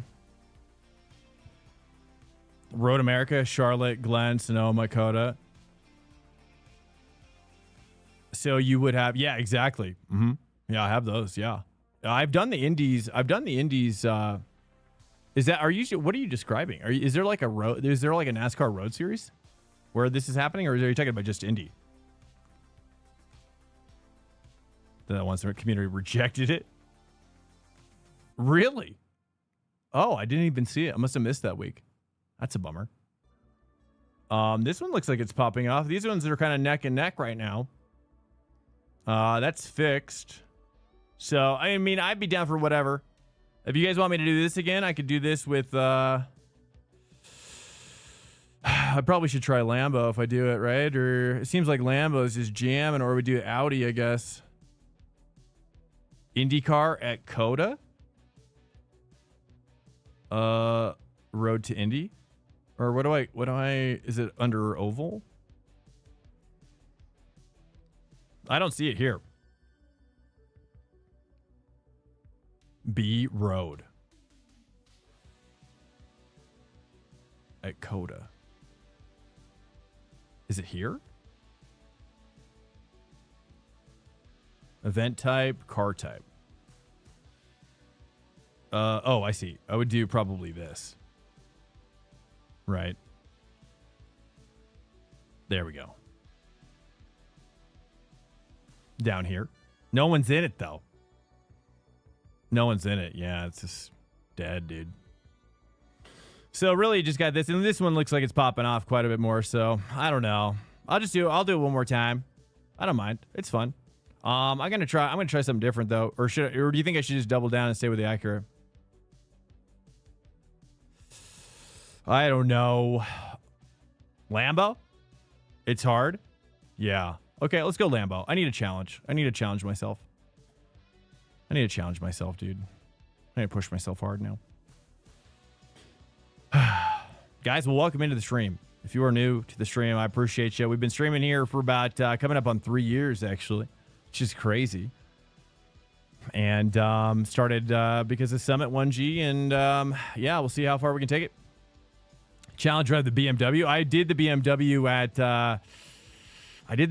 at Nordschleife yesterday, and I did good. We got P4.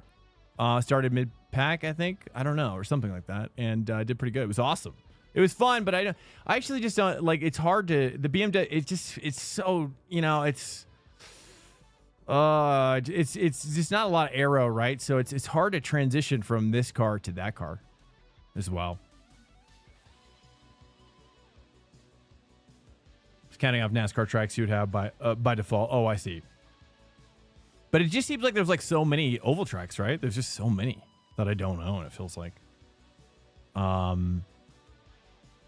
But I appreciate your willingness to break it down. I do like oval. I mean, the problem, one of the problems is just that it's, I just don't know if the people, like I've never done or I've done oval on stream, but it's so infrequent. I always worry that people aren't gonna like it generally, as well. So I'm always like a little, it's like, I mean, like switching categories in iRacing is like switching games in other categories, you know? It's like going from Warzone to Tarkov or something, you know? Whoops, that's Sebring. What am I doing? Do we've got the right one?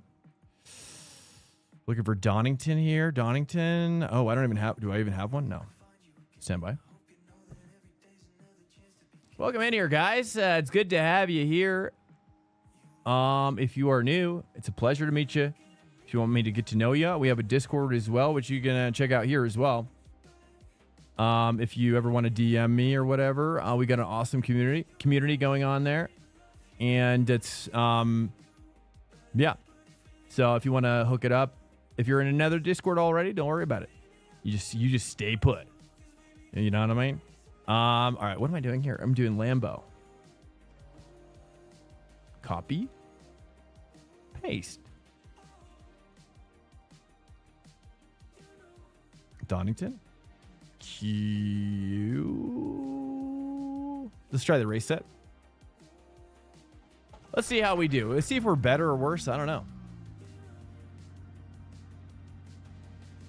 And then this is the schedule as well. If you ever guys want to know, this works off stream as well. If you're ever wondering, like, hey, like, are you streaming tonight? Just come back there and tap that, and then that's that. Oh, I gotta change it. It's actually 10:30. I didn't realize it was still said 9:30. Crap. It's supposed to be 10:30 p.m. Eastern, Monday through Thursday, but we're gonna be going full time on the channel. Probably pushing later. I don't know. Some people said to do like maybe like a split shift. Looks like you're clear on the pit exit. Like race in the day for a couple hours and then race at night for a couple hours. Like do 2 streams a day would be better. I don't know. I guess I'm under the impression that probably doing a big 8-hour stream would be better for the growth of the channel than. Force feedback's got to go up a little bit. But I don't know. What do you guys think? You think it'd be better to have 2 like short streams, like one in the European time and then one at this time, or would it be better to just have a big 8-hour one that goes from like 10:30 p.m. Eastern to like basically, I guess it would be like 6 a.m. my time. Basically, I'd be doing the graveyard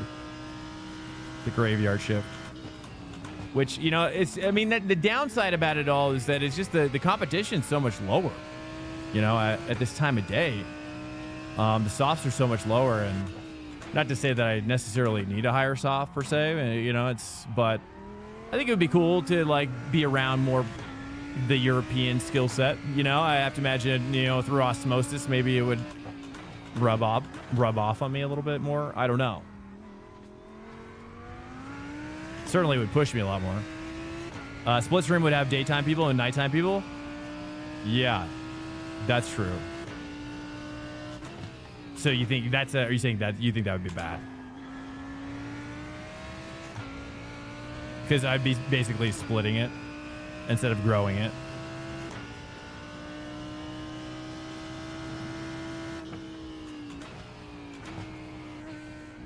Yeah, I don't know what the right answer is. Could even play iRacing for a couple hours, play something in the middle, then back to iRacing for a couple hours. 6 to 1's quick. Such as like LMU. I'd probably just do LMU. I mean, LMU is sick. I really want to do the competitive stuff. I've been grinding races offline, grinding in quotations, not super grinding, but you know, that 4-3 works nice.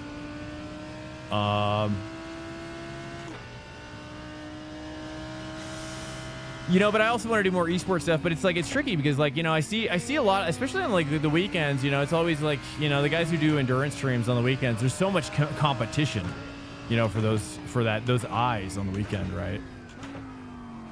I think I'd only want to do like endurance events or something, like big events.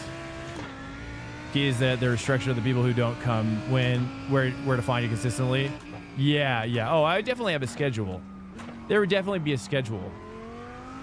But I think a lot of the guys, though, I'll say this, though, a lot of the guys, like I lurk in a lot of daytime streams sometimes. And, you know, it seems like a lot of you guys are in there. A lot of you guys are in there as well. I see a lot of familiar names. So I think there's some like Venn diagram overlap, you know? a little bit. Not a ton, but there's probably a certain percentage, I would guess.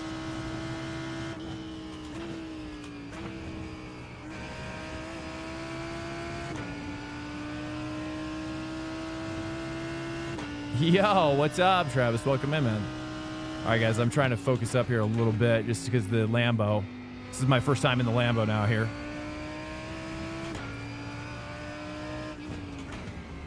I think what I have to do is well,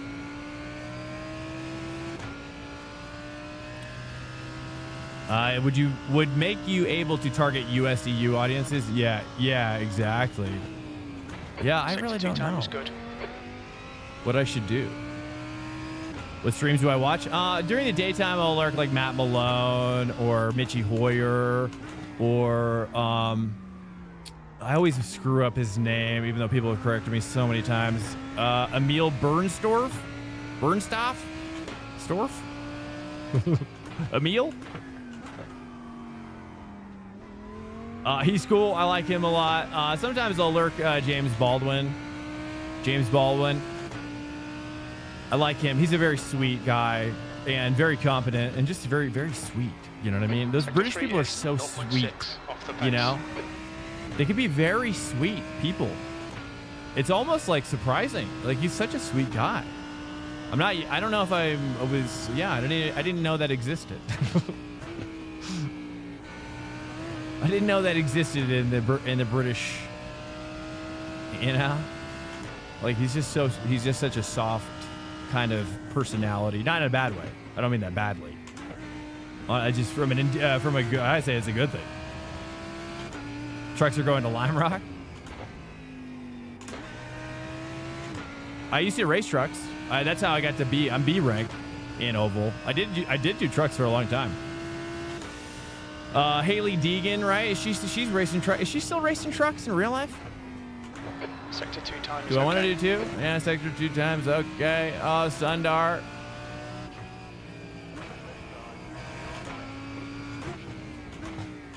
Now.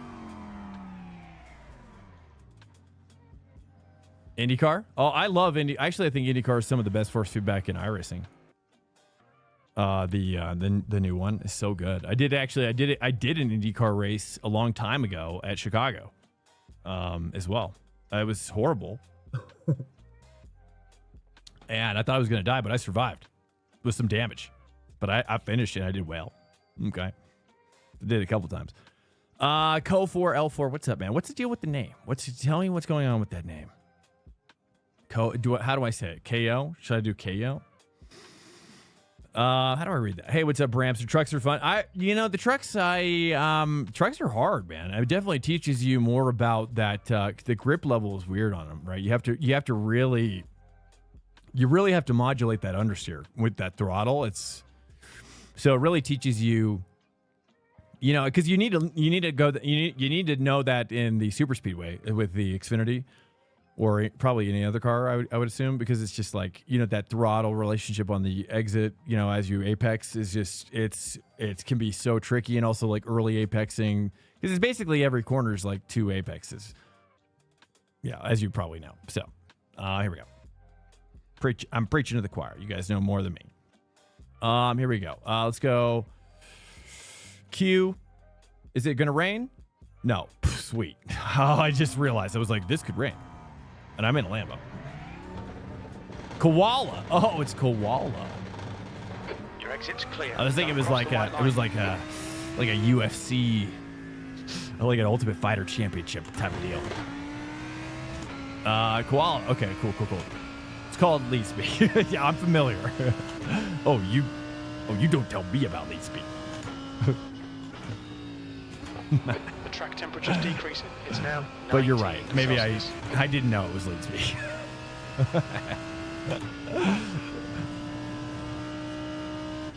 But so you're right. Darlington is perfect for me. Are you talking Donington? Are you talking about Donington? Or are you talking about? You're saying is that an oval track? As a road man? Darlington and WWT. Worldwide Technology.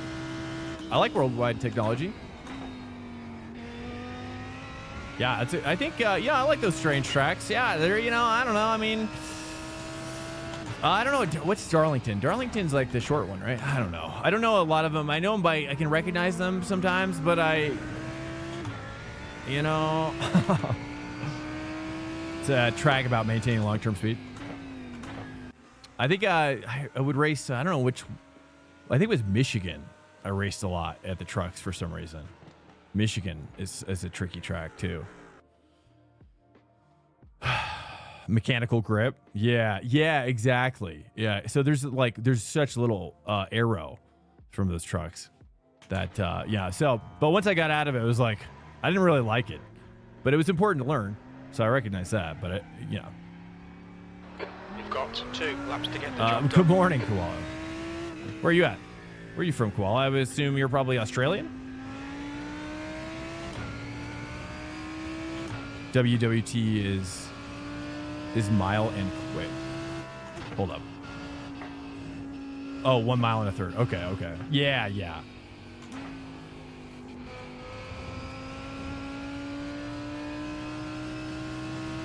I think I did the, like WWT, they do more open wheel oval there, right?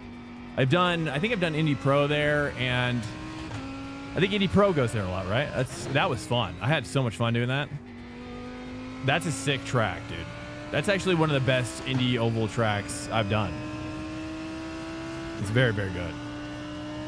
Because it's yeah, because of the kind of the flatter camber going on there, maybe. Yeah. And the wall is fast way around. Yeah, stuff like that I probably don't know so much about. But I do dirt oval. In fact, I just did a dirt oval recently. I do like doing dirt ovals for fun, like off stream. Dirt ovaling is so fun.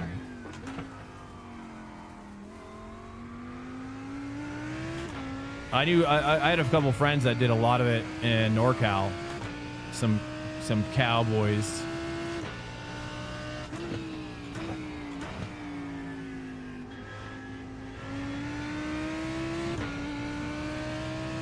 All right, lap 1 here.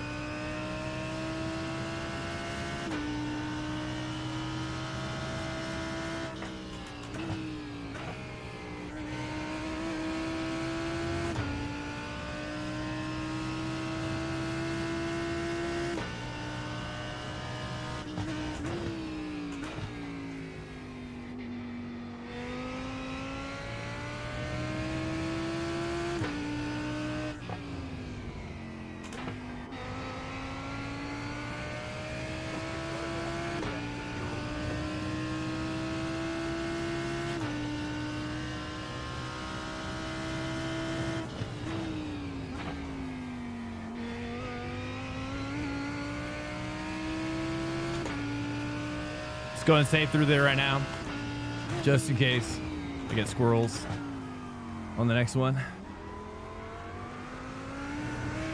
Too much throttle. I always forget how much throttle is left there.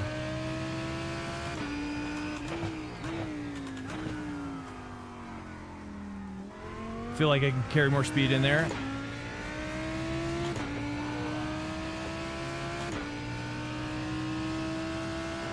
P5, that puts you 1.7 seconds off the pace.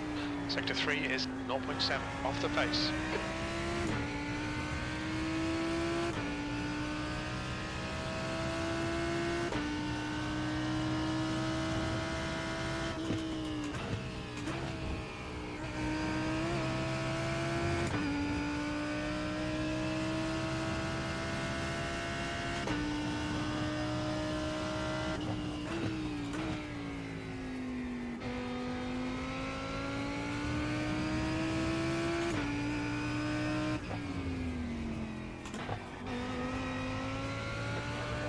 Nah, hit that bump or something. Someone sent me a little wider there. Dang it. Okay, that's fine. That's fine.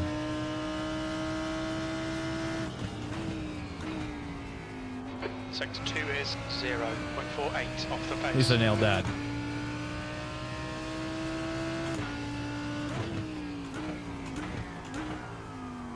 I would say, you know, during the daytime, I probably watch Matt Malone the most, though. Matt Malone is just a great guy. You know, I like his energy, his vibes. But Emil's cool too. Emil's awesome as well. I think he's really relatively like super chill as well. You know, he's doing the 500 tomorrow. Nice. V6. Okay, I'll have to tune in. I'll see you guys in there. Pace.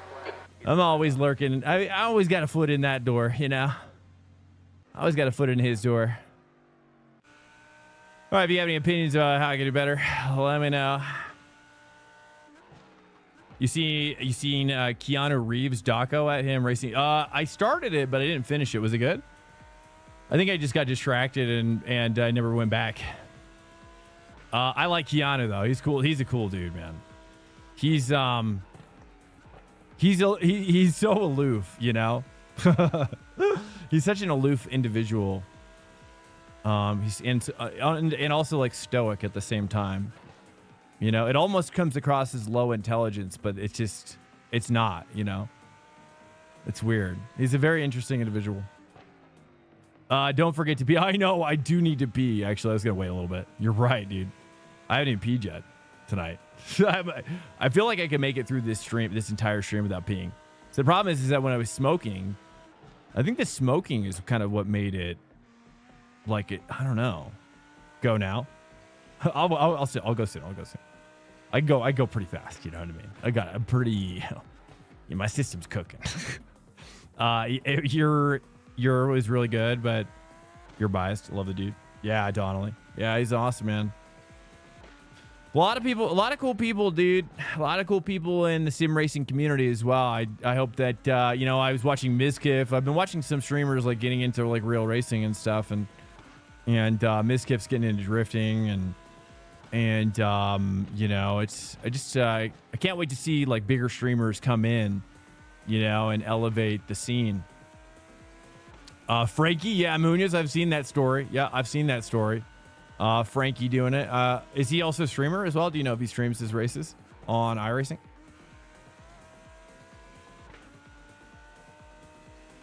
Now beg, now cash in. Koala, you're from Germany. Oh, okay. Okay, awesome, dude. Yeah, I'm half German, so I don't know. That might be why there's some connection there.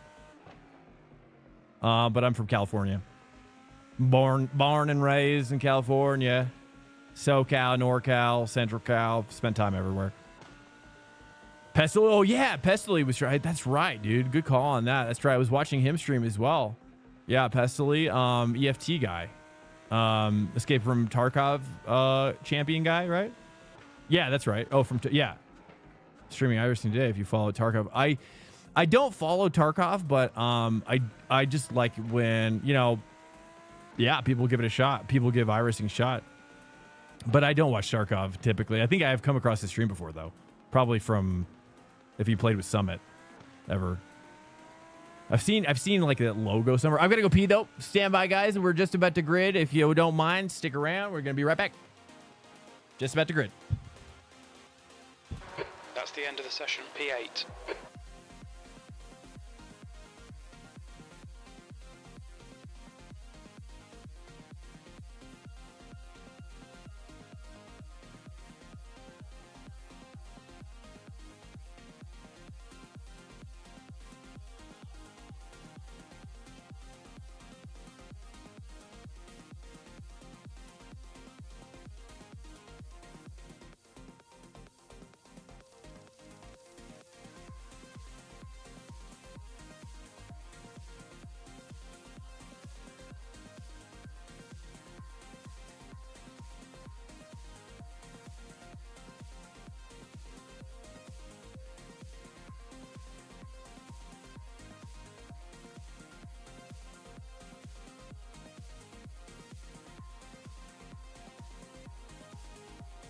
Okay, hello. All right, let's get the setup. Get that setup cooking. Rob Clark and also just started. Yeah, well, he's been doing real racing for a while, right? Or is he like actually in a league, or what's his status on that? I don't see him streaming as much these days, so I didn't know what was going on. I see him streaming sometimes, but it's pretty rare now. but I'll lurk in there. All right, race setup is on. Mic check. All good, mate. Good luck, everybody. Have fun. Thank you.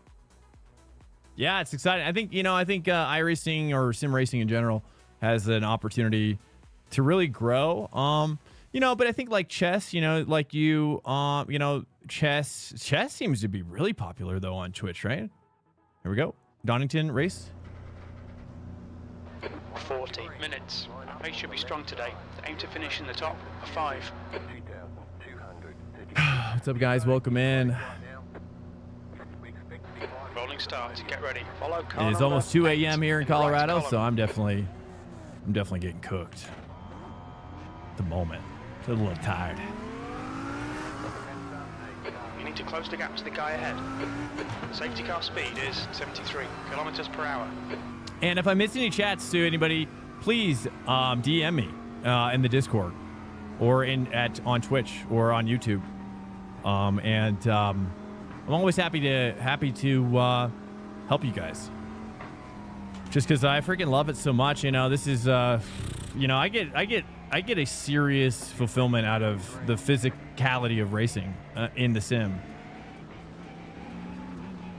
That's one thing I wish I could do, like get a motion rig for, is more of like the core workout, if you will. But you'd have to have like one of those like 360 ones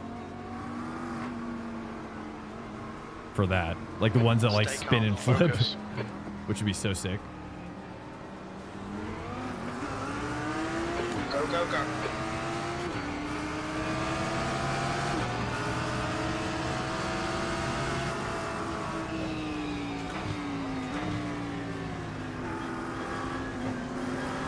That's it. Well, maybe I should sit on the outside. All right, chill. Let's get the tires hooked up here. This is our first Lambo race, so let's not over push it early. Just get hooked up. Nice and relaxed.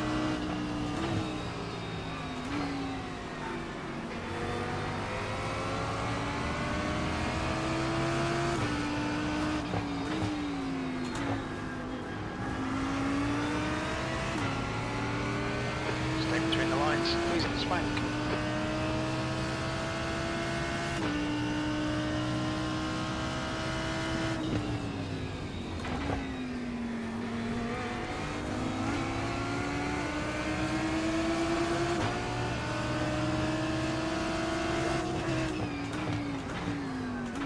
Oh, jeez.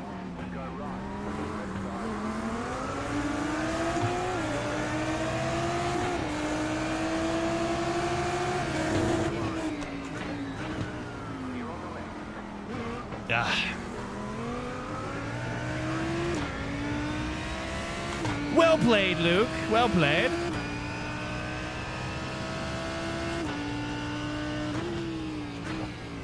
That's just some hard baseball right there. That's just two men playing baseball.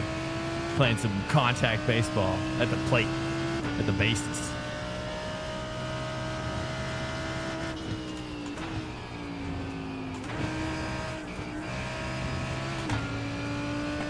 Getting ready to wrestle.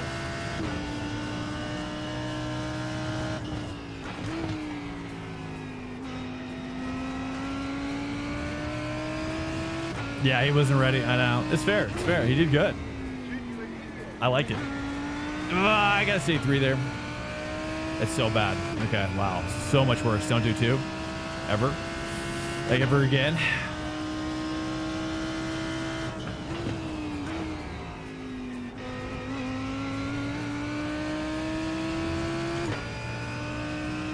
Wait, what am I doing with the wiper? Sorry. That was meant to be a single... There's meant to be a single wipe on that one.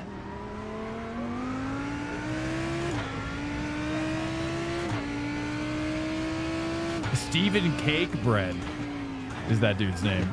Is that what I just saw?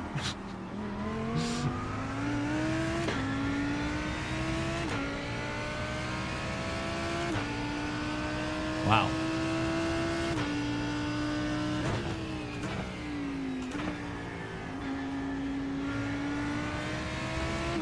All right, here we go. We gotta push it. Gotta push it. Gotta push it.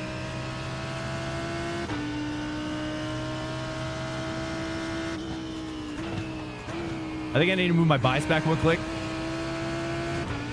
Let's do one click back.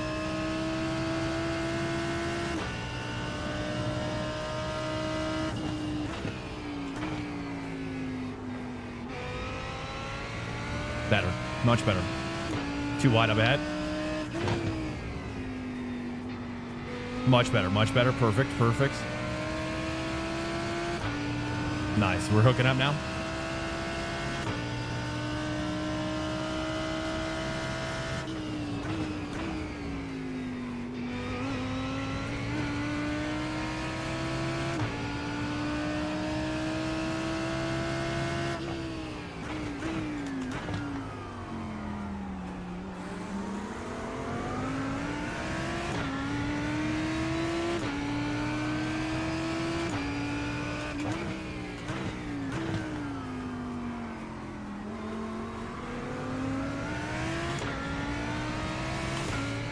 Oh, because he's real racing? Oh, that's cool. I didn't know. That's awesome. Cake bread. Never seen the last name like Cake Bread. That's great.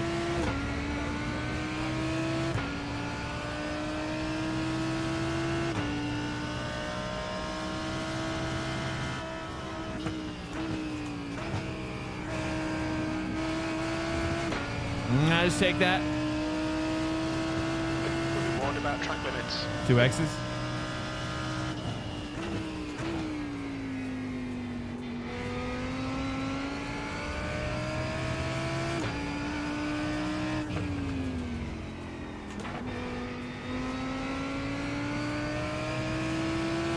This is our first race in the Lambo, so I'm kind of still building up my understanding a little bit.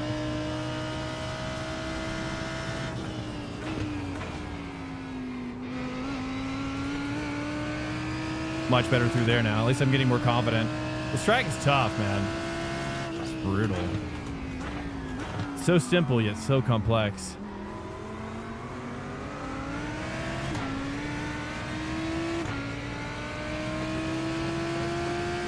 There's an incident in Goddard's. You think it might be Big accident. Oh. 0.6 now. E7.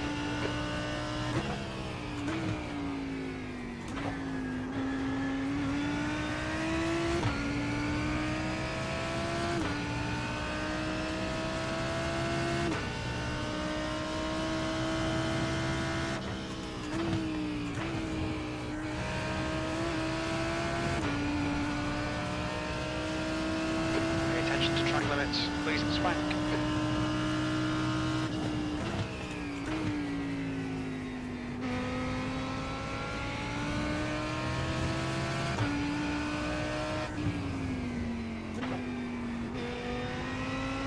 Much better, much better. Oh, we're hooking it up now.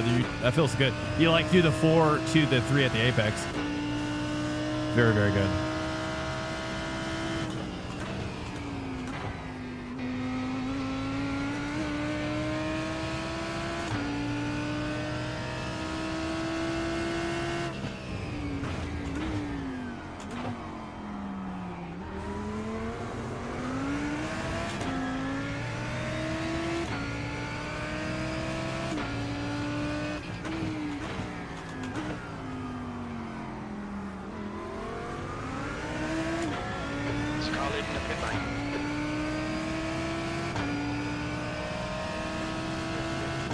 Pit exiter.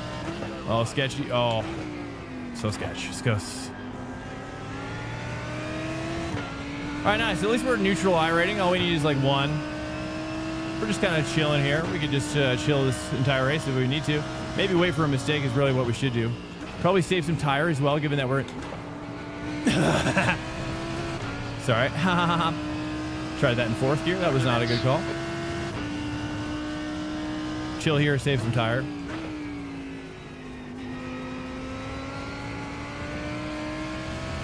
Probably save some fuel as well.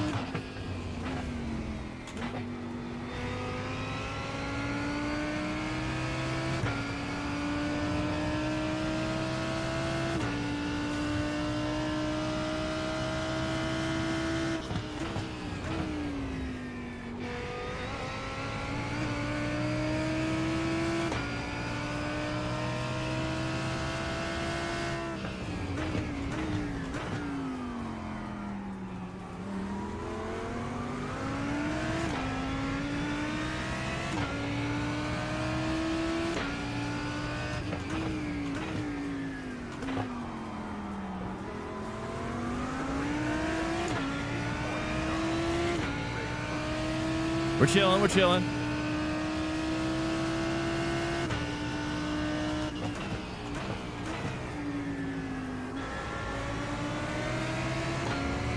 Again, we're not looking to pass. We're not looking to pass.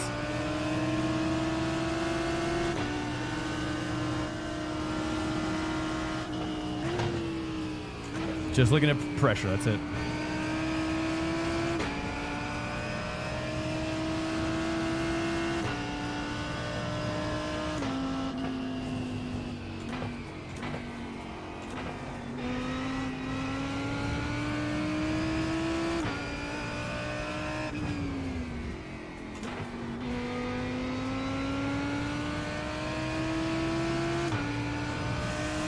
All right.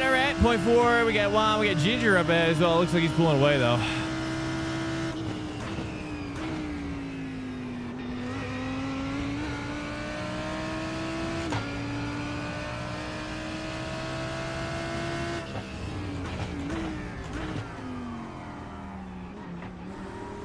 Oh, man.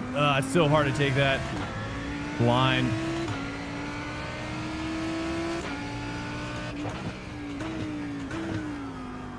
He's wide.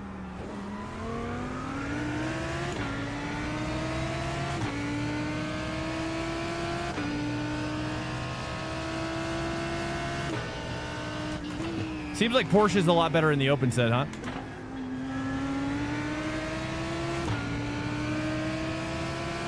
You got 2 Porsches in 1 and 2 up there.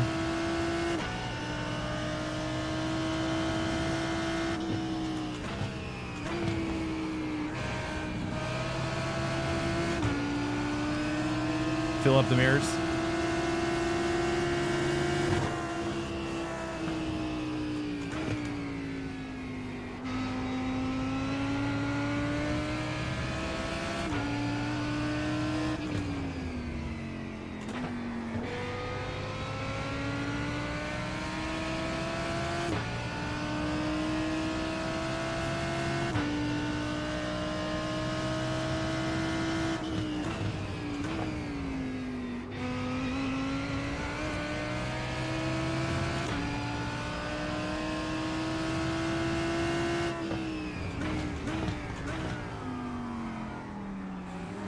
I think I should carry 2 deeper down. I'm going to try playing around with 2 a little deeper into that corner. I feel like I can break a little later there as long as I get a 1 before this corner. I don't know what to... no, maybe not.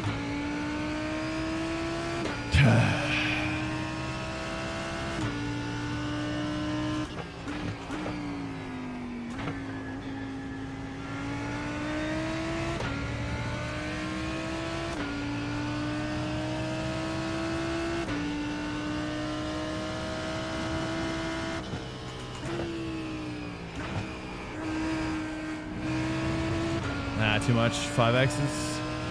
Stay between the lines. Lead and Swank, 7th position.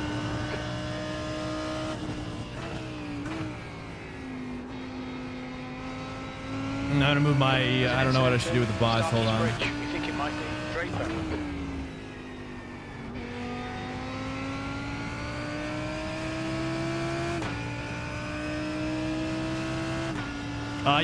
You can go to ABS as long as it's just for a moment.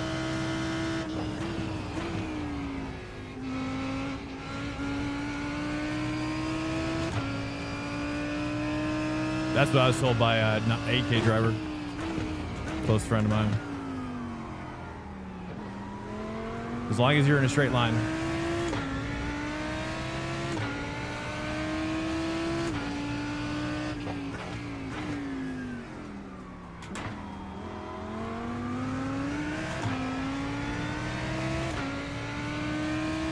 Brake earlier? I don't know.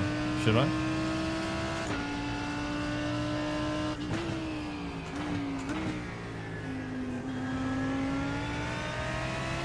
Well, I'm just saying, like, if I don't break 100.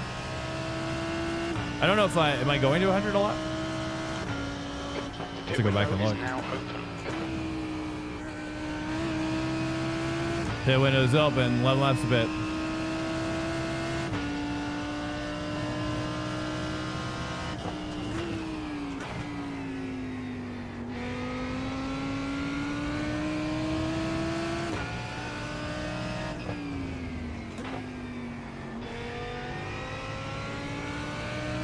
it's kind of like a quarter into that turn. That's when you downshift. That's like perfect. Perfect. You get a little rotation just before you enter that little Should have plenty of hookup space on spot. the exit. When we exit the pits, we'll be in Oh, too much. 21. All right, Ginger is being caught. Yes. Yes.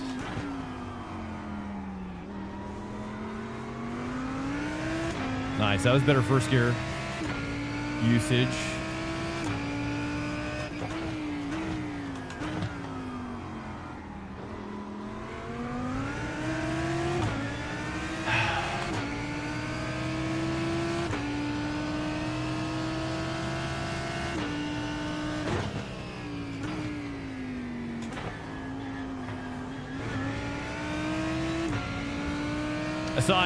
I saw a laps car coming in. I didn't know if he was in front of him.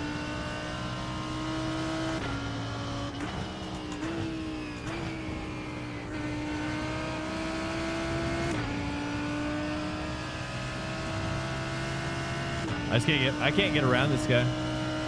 I got nothing.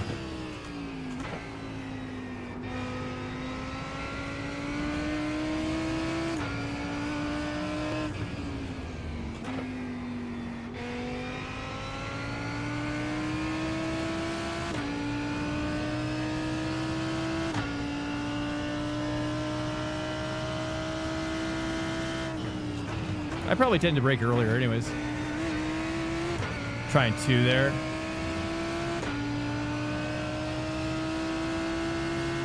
I don't know for sure, actually. I'm not really sure. You think I'm braking too hard in general? Just depends on the corner, you know? And the available grip as well.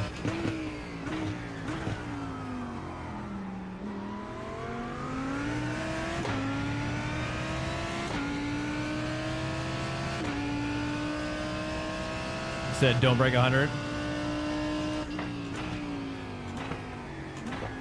I think you can break 100 in certain situations. It just depends on how much grip is there.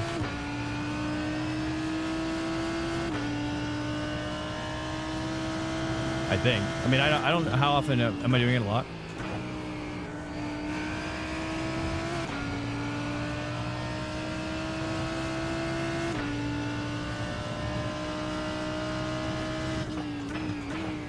A little deep there. Just late.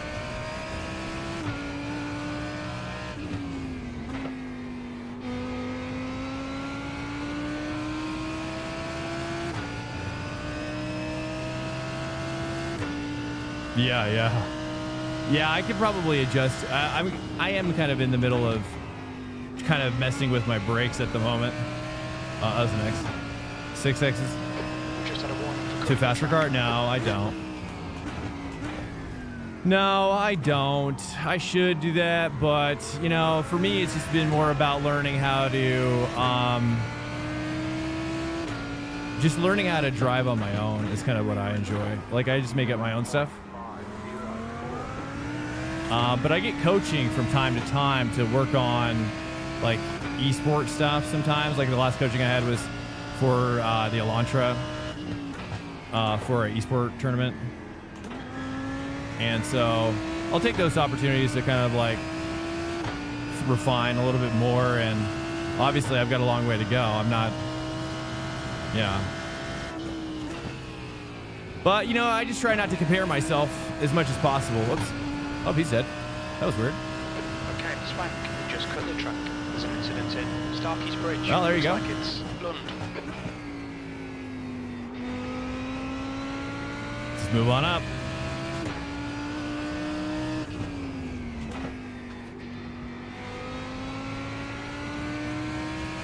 I don't know. I mean, I think he was like full throttle in the grass, maybe.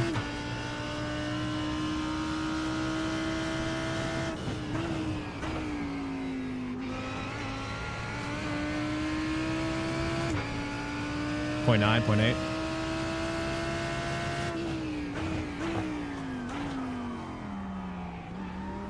Because on that downhill, you get a lot of braking power. There's a lot there. But, you know, I think you tend to want to I think you tend to want to kind of be at like around 80%. Just depends though. I mean, so I don't think it's just always a hard and fast rule, is what I'm saying. I think you just have to like, you kind of have to teach yourself to teach yourself too. You know, I think a lot of what I learned early on was that sometimes telemetry was making me think that, like comparing telemetry was making me think that if I just did this and this, then I'd be this fast, but it's just not that way. And I think a lot of times that would make me crash in the races more because I'm trying to do somebody else's telemetry. You know, that's not me. It's not like, that's not my natural. So in a lot of ways, I don't do that anymore. I have Garage 61, but I don't do any track guides or anything, you know. I would rather just kind of arrive at a quicker pace, just deconstructing as much as I can. I like that part of it too. And that's actually why I stopped doing the track guides, is because I actually felt like the track guides was kind of stealing my joy a little bit from racing. Because I used to watch Yuri Kasdorf, who comes in here now, which is crazy. Yuri comes in here. I used to watch his track guides like crazy, but then I just stopped, you know, and I just decided that I wanted just to learn and go on my own journey, and you know, and the truth is if one of my places of my joy is a derivative from, I mean, because truthfully, I mean, here's really my dilemma, is that I love discovery, I love adventure, and I love the feeling of like discovering new places and seeing new things that I feel like haven't been seen before in life, and I just feel like that seeing somebody else do the lap perfectly kind of destroys that wonder for me. And so I love the process of, you know, I got 10 minutes to practice. I'm going to put this thing together, and that's the best I could do with 10 minutes of practice, you know? Yuri, yeah, dude, he's so good. He's a cool guy.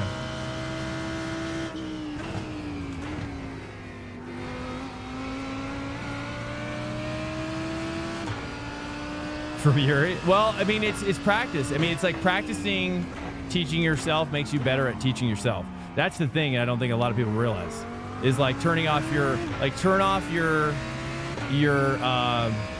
racing line. Like, I don't even let my 5-year-old do racing line. I don't even let her do racing line, dude. No. She ain't gonna do that. No, you gotta learn it on your own. I mean, I just, you know, because truthfully, like, the best line is putting your outside tire on the center of that grip line, right? Like, as the cars are going around the track, you know, like, you have to learn to adapt to the line. The line isn't the racing line. That's the thing. In iRacing, it's not like Forza. Like Forza, there is probably like this ideal line, but in iRacing, it's less so. I think it's less so that. Because the grip line is changing a lot. Your tires are changing. The aero is changing. The wind is changing. The weather is changing. You see what I'm saying?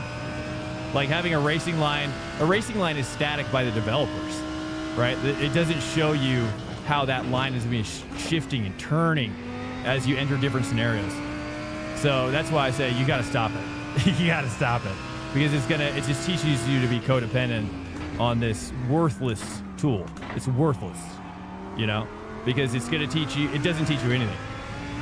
What you should look at is turn it off. Look at the dark part of the track. And put your outside tires right in that little strip. Boom. That's where most of your grip's going to come from, right? You go outside that grip, 20% less grip, 50% less grip. But you got to know how to like push and pull it as well, especially in racing, because you know you're not going to get that fast lap, per se in a race, you know, because there's so many factors going on. Welcome to Swank Nation. So turn it off just followed. and ditch the track guides too if you're like me. I mean, if you're like me, And you're like, you know what? You're right. I do enjoy the feeling of like discovery. I do enjoy the feeling of like I'm doing something that nobody else has done. That like drives me. Like I've got to feel that in life. If I don't feel that, then it's like, yeah, I just can't, right? I can't do it. Eldrin, what's up? Thanks so much. Like I have to feel like I'm discovering it. It's my invention, and then I love it more, right? Even if I'm worse, you know, which clearly I am, but at least it's mine, right? Like I have ownership of it, and yeah, and I think it'll make me a better driver in the end. Slower now, but better in the end. Oh my!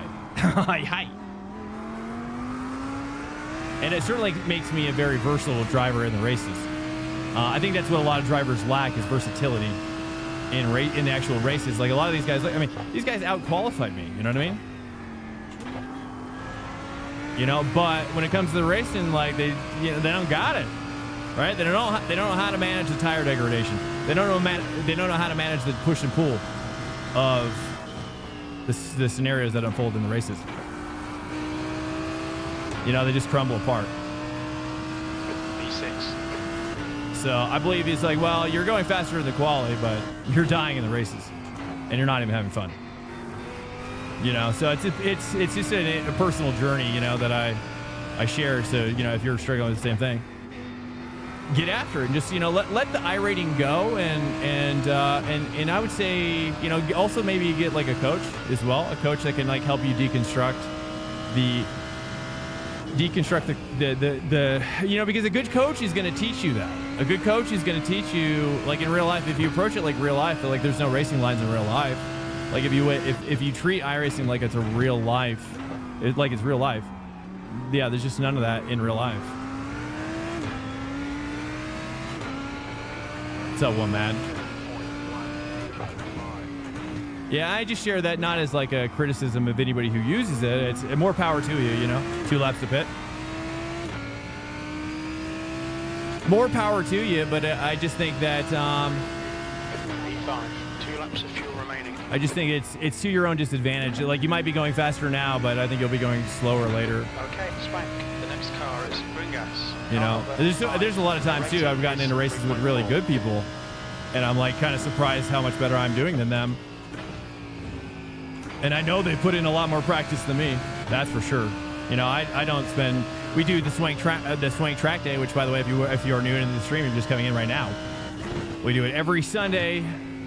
Every Sunday at 3:30 p.m. Eastern time. Whoops. 3:30 p.m. Eastern on Sunday. So if you're around, we do a little bit of realistic, hardcore, open track day with races for the IMSA and GT3 tracks of the following week. So cruise on in and get connected, because it's kind of like a dojo. You know, it's like I did Brazilian Jiu-Jitsu, and you know, being in a dojo with other dudes is awesome. You know, it's awesome.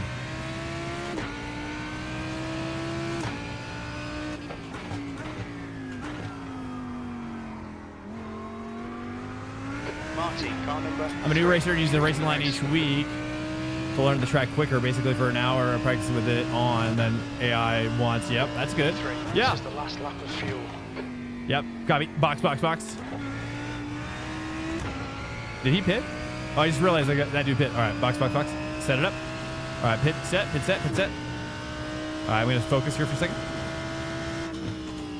Yeah, I say again. I don't say any of that to belittle anybody who uses it. I just think you should. I think you'll have more fun. Maybe it just depends, but you know yourself. You know what I mean? You know yourself. And yeah. But again, it's just not a very like. It's not a dynamic racing line. It's not like. Yeah, it's not moving and shifting, you know, as it should. I think.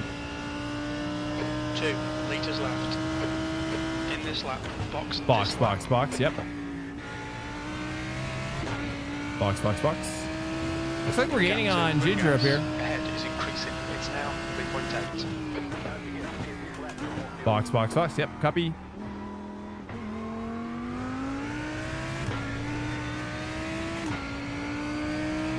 But I think teaching yourself box, box, The box. leader, Marty, is pitting.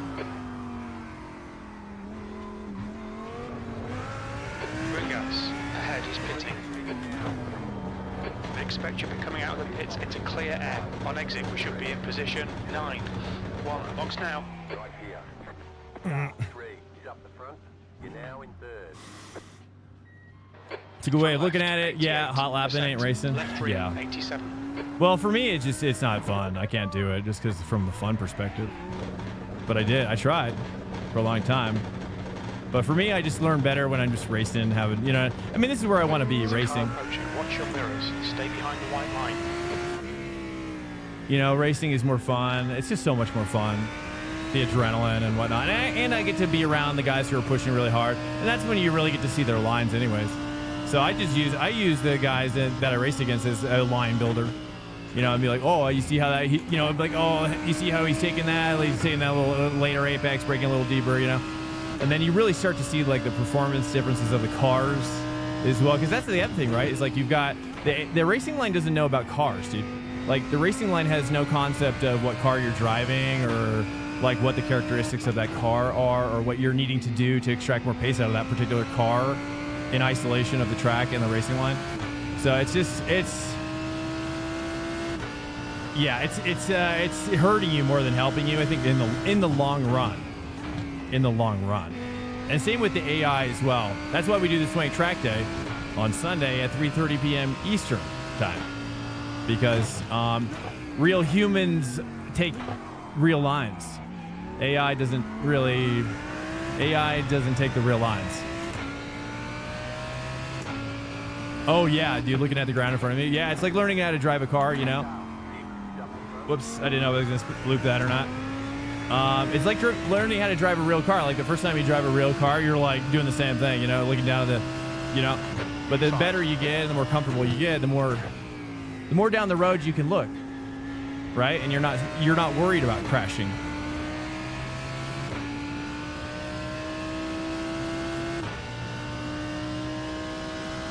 But I think a lot of that comes down to, you know, not if you don't use the track guide and you don't use the racing line, but you do have to watch YouTube videos, you know, at the very least, and try to figure out like what you're doing wrong if you're not going to buy a coach. You know, you need to be able to you got to be able to still push and grow. Whoops. Push and grow. And self-assess, you know. Join you Sunday? Yeah, please do. Or your lowest. All people are welcome. It's not about, we're all equal there, dude.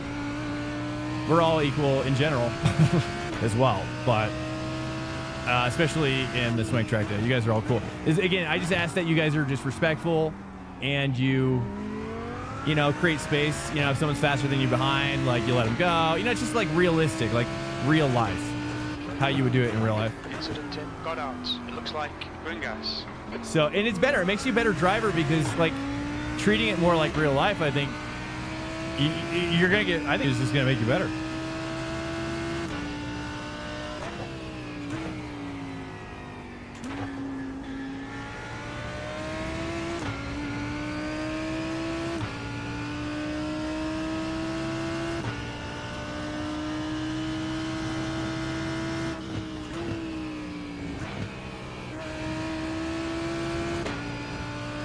Ginger 2.7 gaining 6 laps. Maybe we catch him, maybe we don't. I don't know.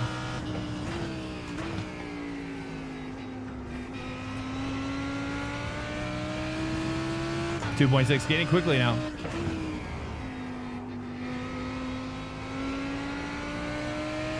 And also, again, like look up neutral steering. But you know, if you haven't seen the video, I always recommend. If you haven't seen the video on YouTube, skip Barber going faster. You gotta watch it. Look it up. Or you can type !faster in the chat and it'll pop right up for you. !faster will take you down the rabbit hole if you want to go down it. You know, but it's like chess, right? Like if you've ever played chess or learned how to play chess, the rabbit hole goes very deep.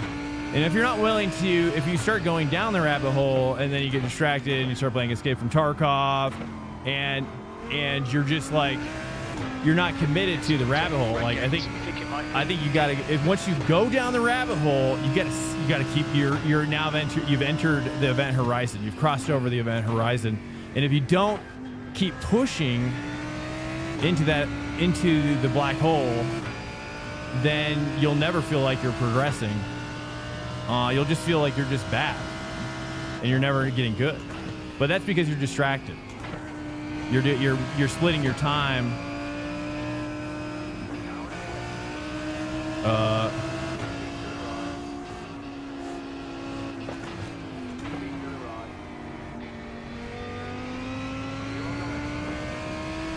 Okay.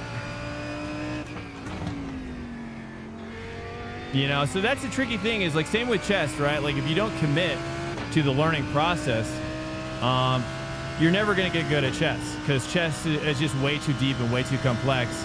It takes a certain amount of commitment to get up to each step of learning. Like you got to really push. It's like a stair step, right? It's like you are pushing straight up. Like it's hard. Like it's always like that. Like it's just hard to learn these things. And then all of a sudden you're on the step, right? And you're like, oh, it's finally clicking in. I understand what's happening, right? And then you go up another step. It's just like that, you know? Things get easier, things get harder, things get easier, things get harder. Anyways, don't feel bad. iRacing would invent a new lower rank if you really try to.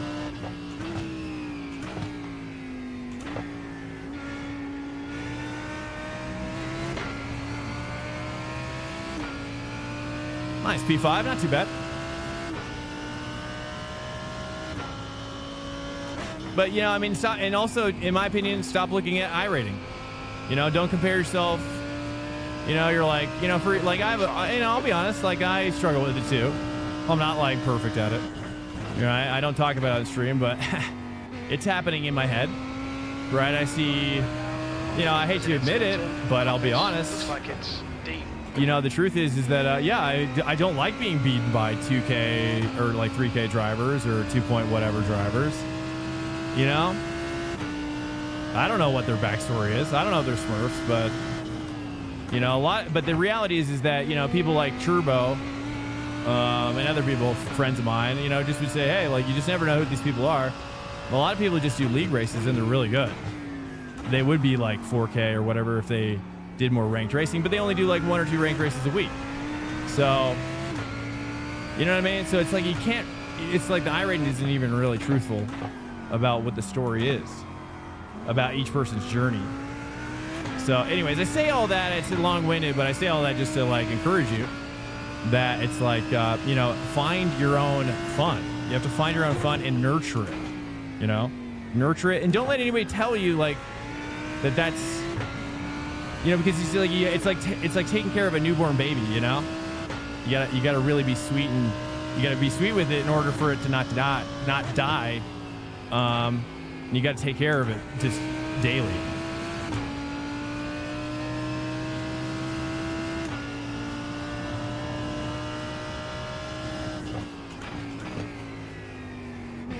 But I stopped playing all other video games too. I stopped playing, I used to do Rocket League. I was like Champ 2. Almost got up to Grand Champ. I did Warzone with my boys. I did PUBG. You know, but it didn't bring me satisfaction like this game, like racing does. It's not a game. It's a simulation. You know, obviously. We don't call it a game because it's so much like real life.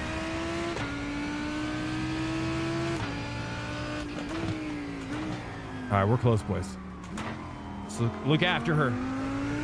Look after the Lamborghini. It's not a game per se.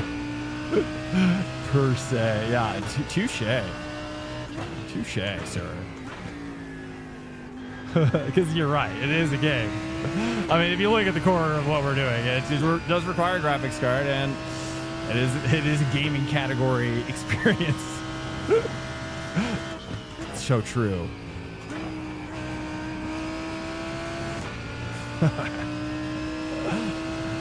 Technically a game, but we don't want to say that because it's not. I mean, truthfully, because it's more like a workout tool in my opinion. It's more like I'm working out. You know, like, you know, with a direct drive blasting you daily. You know, you get those endorphins, dude. Those endorphins are what make you happy. Like, I think dopamine-based games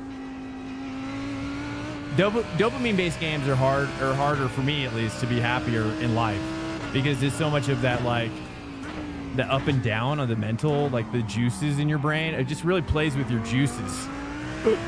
It's a weird way of saying it. It just plays with your brain juices too much, you know what I'm saying?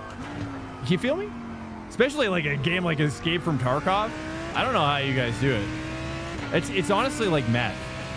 Like, honestly, I really firmly believe games like that are like meth to your brain.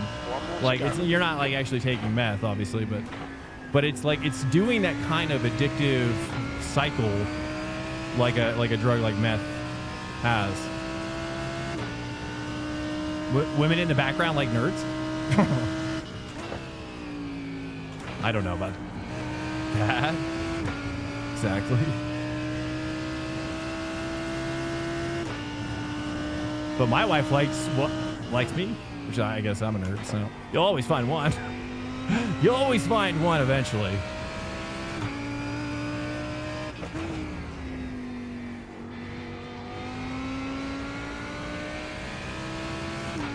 Nice. Well, we didn't catch Ginger. Ginger was absolutely cooking me in the Corvette.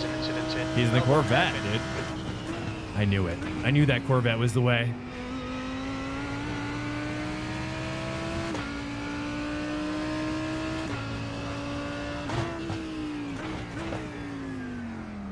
Well, hopefully you guys, you know, can soak up some stuff, because I really say all that, again, like, not to diminish anybody. I really believe that I'm here to show you guys how awesome this is more of as a meditative tool.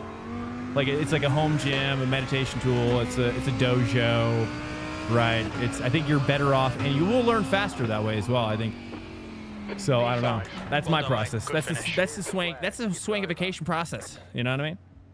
Good job. Very good. That's the swankification process, boys. You know what I'm saying? Thanks, DJ. I appreciate it, man. But yeah, I mean, it's like, you know, I mean, I've been beating myself up ever since that crash tonight, you know, and I've been beating myself up about people beating me that are like 2K plus or whatever. And it's like, but why? You know, but why? What does that do for me? What does that do for you?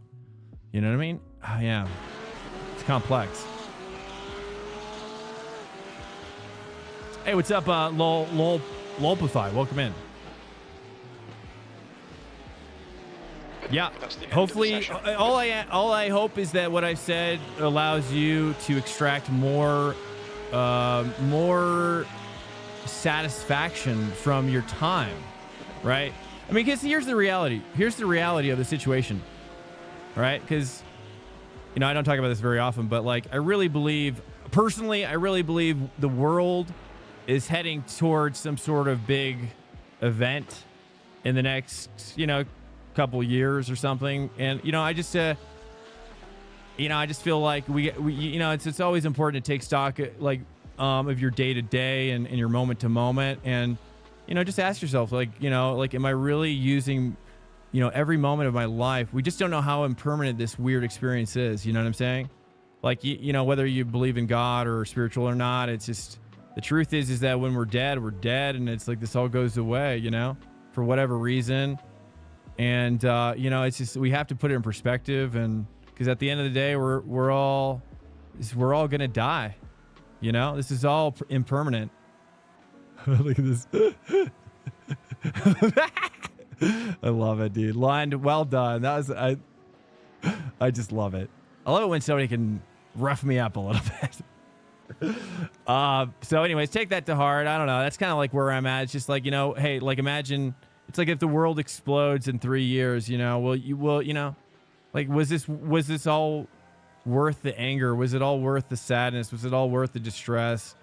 You know, the iRating means nothing in the end, dude. None of this means anything other than the moment-to-moment joy, at least this is me, that I can extract and put it toward and bring it toward my family when I'm done. You know what I mean? Anyways, that's the swankification process, boys. You know what I'm saying? So hopefully that changes you guys at least somewhat. I hope you guys can find it, because it's amazing. I love it.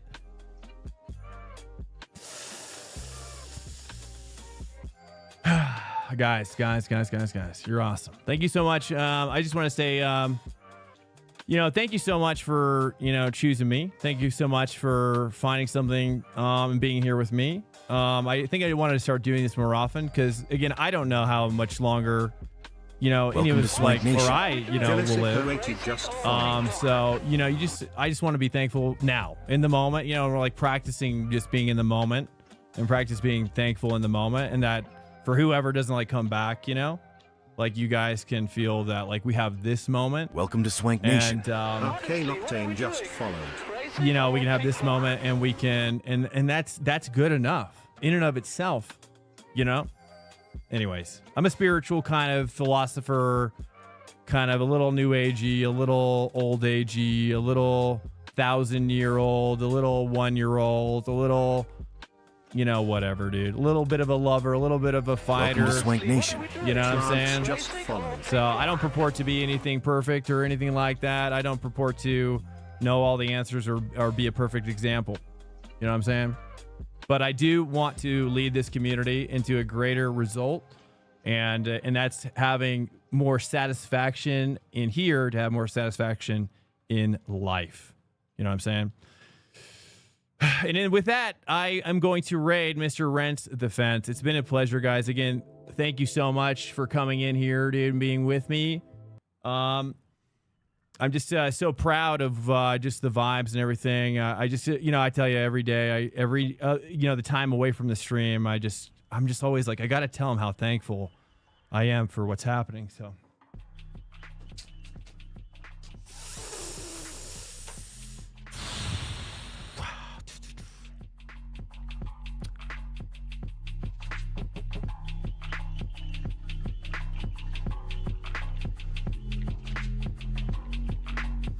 All right, guys, I got to bounce. Good night. Thanks for coming in. I'm going to take off. Good night. Have fun with Rents. I'm out.